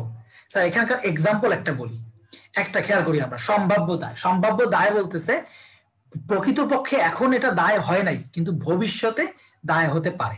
খেয়াল করো, ওয়ালটন কোম্পানি সারা বাংলাদেশে লক্ষ লক্ষ টেলিভিশন ফ্রিজ বিক্রি করতেছে, ওয়ারেন্টি দেয় না? 5 বছরের ওয়ারেন্টি, 10 বছরের ওয়ারেন্টি এরকম দেয়। আচ্ছা স্যার, তো ওয়ালটন কোম্পানি কি জানে যে কোন ফ্রিজটা ফেরত আসবে, কবে ফেরত আসবে? ওয়ারেন্টি যে দিছে ওরা কি জানে যে কোন ফ্রিজটা কবে ফেরত আসবে? নরমালি কিন্তু তারা জানে না। কিন্তু হ্যাঁ, কিছুটা ফ্রিজ বা টেলিভিশন নষ্ট হতে পারে, সেগুলো তাকে ঠিক করে দেওয়া লাগতে পারে। তার মানে ভবিষ্যতে তার এমন একটা পয়েন্ট আছে যে পয়েন্টে তাকে ভবিষ্যতে মানুষকে টাকা দেওয়া লাগতে পারে। এই জন্য অবশ্যই ওয়ালটন কোম্পানি পূর্ণ প্রকাশ নীতি অনুযায়ী তাদের অ্যাকাউন্টিং এর যে আছে বিবরণী রয়েছে, নোট বা হচ্ছে টিকা ও ব্যাখ্যা সমূহ, ওখানে তারা সুন্দর করে লিখে রাখবে যে আমাদের ওয়ারেন্টি দেওয়া আছে, আমরা ধারণা করতেছি যে 1 বছরে অন্তত 10,000 ফ্রিজ হয়তোবা ফেরত চলে আসবে, তাদেরকে ঠিক করে দিতে হবে, এটা সংক্রান্ত একটা খরচ হয়ে যেতে পারে। মানে এটাকে বলতেছে তারা সম্ভাব্য দায়। স্যার ওয়ারেন্টি সংক্রান্ত দায়টা বুঝালাম, এর পরবর্তী পয়েন্ট রয়েছে, এটা কি বুঝাইতে হবে মেয়াদ অনুত্তীর্ণ বাট্টাকৃত বিনিময় বিল, বলতো? জি ভাইয়া, এটা বুঝে দিতে হবে। আচ্ছা, মেয়াদ অনুত্তীর্ণ বাট্টাকৃত বিনিময় বিল। তাহলে বাট্টাকৃত বিনিময় বিলটা আগে বুঝতে হবে, সেটা কোনো ব্যক্তি বা ব্যাংকের সাথে হতে পারে। আগে বিনিময় বিল বাট্টা করব, সহজ এক্সাম্পল দেওয়ার চেষ্টা করব। হ্যাঁ, বিনিময় বিল বাট্টা করব। স্যার খেয়াল করি, মনে করো মিস্টার এক্স এর কাছে হ্যাঁ একটা প্রাপ্য নোট আছে, প্রাপ্য নোট, সেটা হচ্ছে এর দেনাদার ওকে এই প্রাপ্য নোটটা দিয়েছে, 5,000 টাকা পায়, প্রাপ্য নোট দিয়েছে যে 1 মাস পরে তোমাকে আমি টাকাটা দিব। এখন এই ব্যক্তির আজকেই টাকা দরকার, এবং সে তার আরেকটা বন্ধুকে বলল যে আমার কাছে একটা প্রাপ্য নোট আছে, এই নোট বা কাগজটা তুমি নাও, হ্যাঁ আমাকে এই 5,000 টাকা আমাকে তুমি একটু কম দাও, 4,500 টাকা দাও, 1 মাস পর তুমি 5,000 টাকাই পেয়ে যাবা, অর্থাৎ তোমারও কিছু লাভ হবে, 500 টাকা লাভ হবে। কিন্তু মেয়াদ তো আছে, মেয়াদ হচ্ছে কত? 1 মাস পর। এখন তুমি তো তার কাছে নোটটা তাকে দিয়ে তুমি তার কাছ থেকে 5,000 টাকা নিয়ে নিছো। এখন স্যার মেয়াদ তো উত্তীর্ণ হয় নাই, মেয়াদ উত্তীর্ণ হলে তো আমরা জানতে পারবো যে টাকাটা আমার প্রাপ্য নোট ওই দেনাদারটা দিবে কিনা। মনে করো এখন কি আমি শিওর 100% শিওর যে আমার দেনাদার টাকা দিবে? যদি কুরিন হয়ে যায় কোনো গ্যারান্টি আছে? গ্যারান্টি নেই। অর্থাৎ প্রাপ্য নোটের এই যে বিনিময় বিলটা, এই বিনিময় বিলটা আমি বাট্টা করছি আরেকজনের কাছে, কিন্তু এটার এখনো মেয়াদ শেষ হয় নাই, তার মানে এটা আমাকে লিখে রাখতে হবে যে আমাদের একটা মেয়াদ অনুত্তীর্ণ বাট্টাকৃত বিনিময় বিল আছে, অর্থাৎ আমরা বিলটা বাট্টা করছি। এখন যদি ওই লোক যদি আমার প্রাপ্য নোটের টাকা তাকে না দেয়, তাহলে অবশ্যই কিন্তু আমাকেই দিতে হবে, কারণ আমি তাকে এই নোটটা দিয়ে তার কাছে টাকাটা নিয়েছি। স্যার বুঝতে পারছি কিনা এখন বলো? জি ভাই, বুঝতে পারছি। বিনিময় বিল বাট্টা করলাম, এটা বুঝতে পারলাম, বাকিটা বাট্টা করা মানেই তো আরেকজনের কাছে দেওয়া। বাট্টা করা মানে কি? বিনিময় বিল কাকে বলে? বিনিময় বিল হচ্ছে সেটা বাণিজ্যিক পত্র হতে পারে, প্রাপ্য নোট হতে পারে, ব্যাংকের স্বীকৃতি পত্র হতে পারে, বিনিময় বিল তো অনেক রয়েছে। কিন্তু এই জিনিসগুলো কি সহজ করে বোঝাইলে, বাট্টা করা মানে আরেকজনের কাছে জমা দিয়ে কিছু। ভাইয়া বাট্টা করাটা বুঝতে পারি, এখানে যে মেয়াদ উত্তীর্ণ বাট্টাকৃত বিনিময় বিলটা, এটা একটু ক্লিয়ার করতে হবে। এটাই তো বললাম, মেয়াদ অনুত্তীর্ণ, মেয়াদ উত্তীর্ণ হয় নাই। মেয়াদ উত্তীর্ণ হয় নাই মানে তুমি তো এখনো শিওর না যে তোমার বিলটা দিছিল, প্রাপ্য নোটটা দিছিল, সে তোমাকে টাকাটা দিবে কিনা। তুমি কি শিওর একদম যে টাকা দিবে? অনাদায়ী দেনা হয় না, ঋণ হয়ে যায় না, তুমি তো শিওর না। তার মানে মেয়াদ যেহেতু এখনো শেষ হয় নাই, তার মানে এখন এটা আমাদের জন্য সম্ভাব্য দায়, কারণ যদি আমাকে আবার দেওয়া লাগে, ঠিক আছে, মেয়াদ যখন ঠিক আছে ভাই, ওকে ওকে, আমরা বুঝে ফেলতে পারবো যে আসলে সেটা আমাদের জন্য দায় হবে কিনা। ওকে, তারপর এরপরে রয়েছে বিচারাধীন কোনো মামলার দাবি। এটা আর বুঝাইতে হবে না, মামলা খেয়েছে কোনো, মনে করো প্যাটেন্টের মামলা খেয়েছে, এখন মনে করো মামলায় যদি হেরেও যেতে পারে, জিততেও পারে। তো হেরে আমরা তো জানি না শিওর যে মামলা, তো বাংলাদেশের অবস্থা জানোই, মামলা তো চলতে থাকে অনেকদিন, কবে শেষ হবে মামলা জানি না। এখন মামলা হেরেও গেলেও তো আমাদের জরিমানা হতে পারে, কত টাকা জরিমানা হতে পারে সে অনুযায়ী আমরা একটা সম্ভাব্য দায়ে লিখে রাখবো যে আমাদের ভবিষ্যতে একটা বিচারের মামলা আছে, এই মামলাটা আমাদের একটা টাকা খরচ হয়ে যেতে পারে। তারপর স্যার জামিন সংক্রান্ত দেনা, সেম জিনিস। আমাদের যদি কোনো সম্পদ যদি কোনো জায়গায় আটকায় পড়ে যায়, সেটাকে যদি আমাদের জামিন করে নিতে হয়, তো আমাদের যদি এরকম কোনো দেনা থাকে, আমাদের যদি কোনো দেনা থাকে, জামিন বলতে জামানতকে বুঝাচ্ছে, কোনো একটা সম্পদ যদি তুমি জামানত দিয়ে যদি আরেকটা কোনো কাজ করো, তো এটা তোমার লিখে রাখতে হবে না? কারণ যদি তুমি তাকে টাকা পরিশোধ না করো, সে তো তোমার ওই সম্পদটা নিয়ে যাবে। সম্পদের কথা বুঝছো কিনা? জামানত দিয়ে যদি কোনো সম্পদ জামানত রেখে যদি কারোর কাছে টাকা নাও, তো ওই টাকা যদি দিতে না পারো, তো সম্পদটা নিয়ে যাবে। তো জামিন সংক্রান্ত যদি কোনো দেনা বা লেনদেন থাকে, তাহলে সেটাও আমাদের জন্য সম্ভাব্য দায়ের হতে পারে। চুক্তি ভঙ্গের খেসারত, অর্থাৎ কারোর সাথে কোনো চুক্তি ভঙ্গের ফলে, ঠিক আছে, এটা এমনি জাস্ট একটা পয়েন্ট যে চুক্তি করেছি আমরা কারোর সাথে, যে তার মাধ্যমে আমরা টাকাটা দিব, একজনের সাথে চুক্তি করেছি কিন্তু সে টাকাটা দিচ্ছে না, তার মানে ভবিষ্যতে এইরকম একটা কি করতে পারে, যে চুক্তি যদি কেউ ভঙ্গ করে আমাদের সাথে, ভঙ্গ করে এমন হতে পারে যে আমাদের একটা ভবিষ্যতে দায় হয়ে যেতে পারে। এই জিনিসগুলো বোঝাচ্ছে, যে মানে এইটুকু বোঝাচ্ছে যে এটা এখন দায় না, এই পয়েন্টগুলো ভবিষ্যতে আমাদের দায় হতে পারে স্যার। এই পয়েন্টটুকু ক্লিয়ার থাকলে ইনশাআল্লাহ আজকের লেকচার কমপ্লিট। এবং তোমরা এই বিষয়গুলো অবশ্যই এক্সাম্পল গুলো মনে রাখার চেষ্টা করবে অবশ্যই সবাই। তাহলে আশা করতেছি ঢাকা বিশ্ববিদ্যালয় কোশ্চেন যে কয়েকটা আছে এগুলো দেখে নিলেও ইনশাআল্লাহ শেষ হয়ে যাবে। আর অবশ্যই লেকচার 3 এর জন্য পরবর্তী স্বাগতম রইল। ঠিক আছে স্যার, কারো কোনো কোশ্চেন থাকলে করতে পারো, না হলে আমি ক্লাস শেষ করে দিচ্ছি। বুঝতে পারছি কিনা পুরো ক্লাসটা স্যার? জি ভাইয়া, অনেক সুন্দরভাবে বুঝাইছেন। ভাইয়া ধন্যবাদ। বাকিরা কোশ্চেন থাকলে কোশ্চেন করতে পারো। ভাইয়া আপনি প্রথম দিকে যে গ্রুপটার নাম বলেছেন সেটা আবার একটু বলবেন? স্কলার্স ইউনিভার্সিটি অ্যাডমিশন কোচিং, এটা হচ্ছে ফেসবুক গ্রুপ আছে, দেখো ফেসবুকে ওখানে। আচ্ছা ঠিক আছে। স্কলার্স ইউনিভার্সিটি অ্যাডমিশন কোচিং একটা গ্রুপ আছে, ওখানে আমাদের বিভিন্ন লেকচার শিটের বিভিন্ন পিডিএফ দেওয়া আছে, ওখানে আর কি একটু স্ক্রল করলে পেয়ে যাবা যে আমি ইয়াটা দিয়েছিলাম, আমার হ্যান্ডনোটটা আছে লেকচার 1 2 3 এর। আচ্ছা স্যার, ঠিক আছে, আল্লাহ হাফেজ সবাইকে। কোশ্চেন থাকলে তো সলভ ক্লাস নিব, টেনশনের কিছু নাই। ঠিক আছে, পড়াশোনা করতে থাকি সবাই বাসায়। আল্লাহ হাফেজ। আসসালামু আলাইকুম ভাইয়া। ওয়ালাইকুম আসসালাম।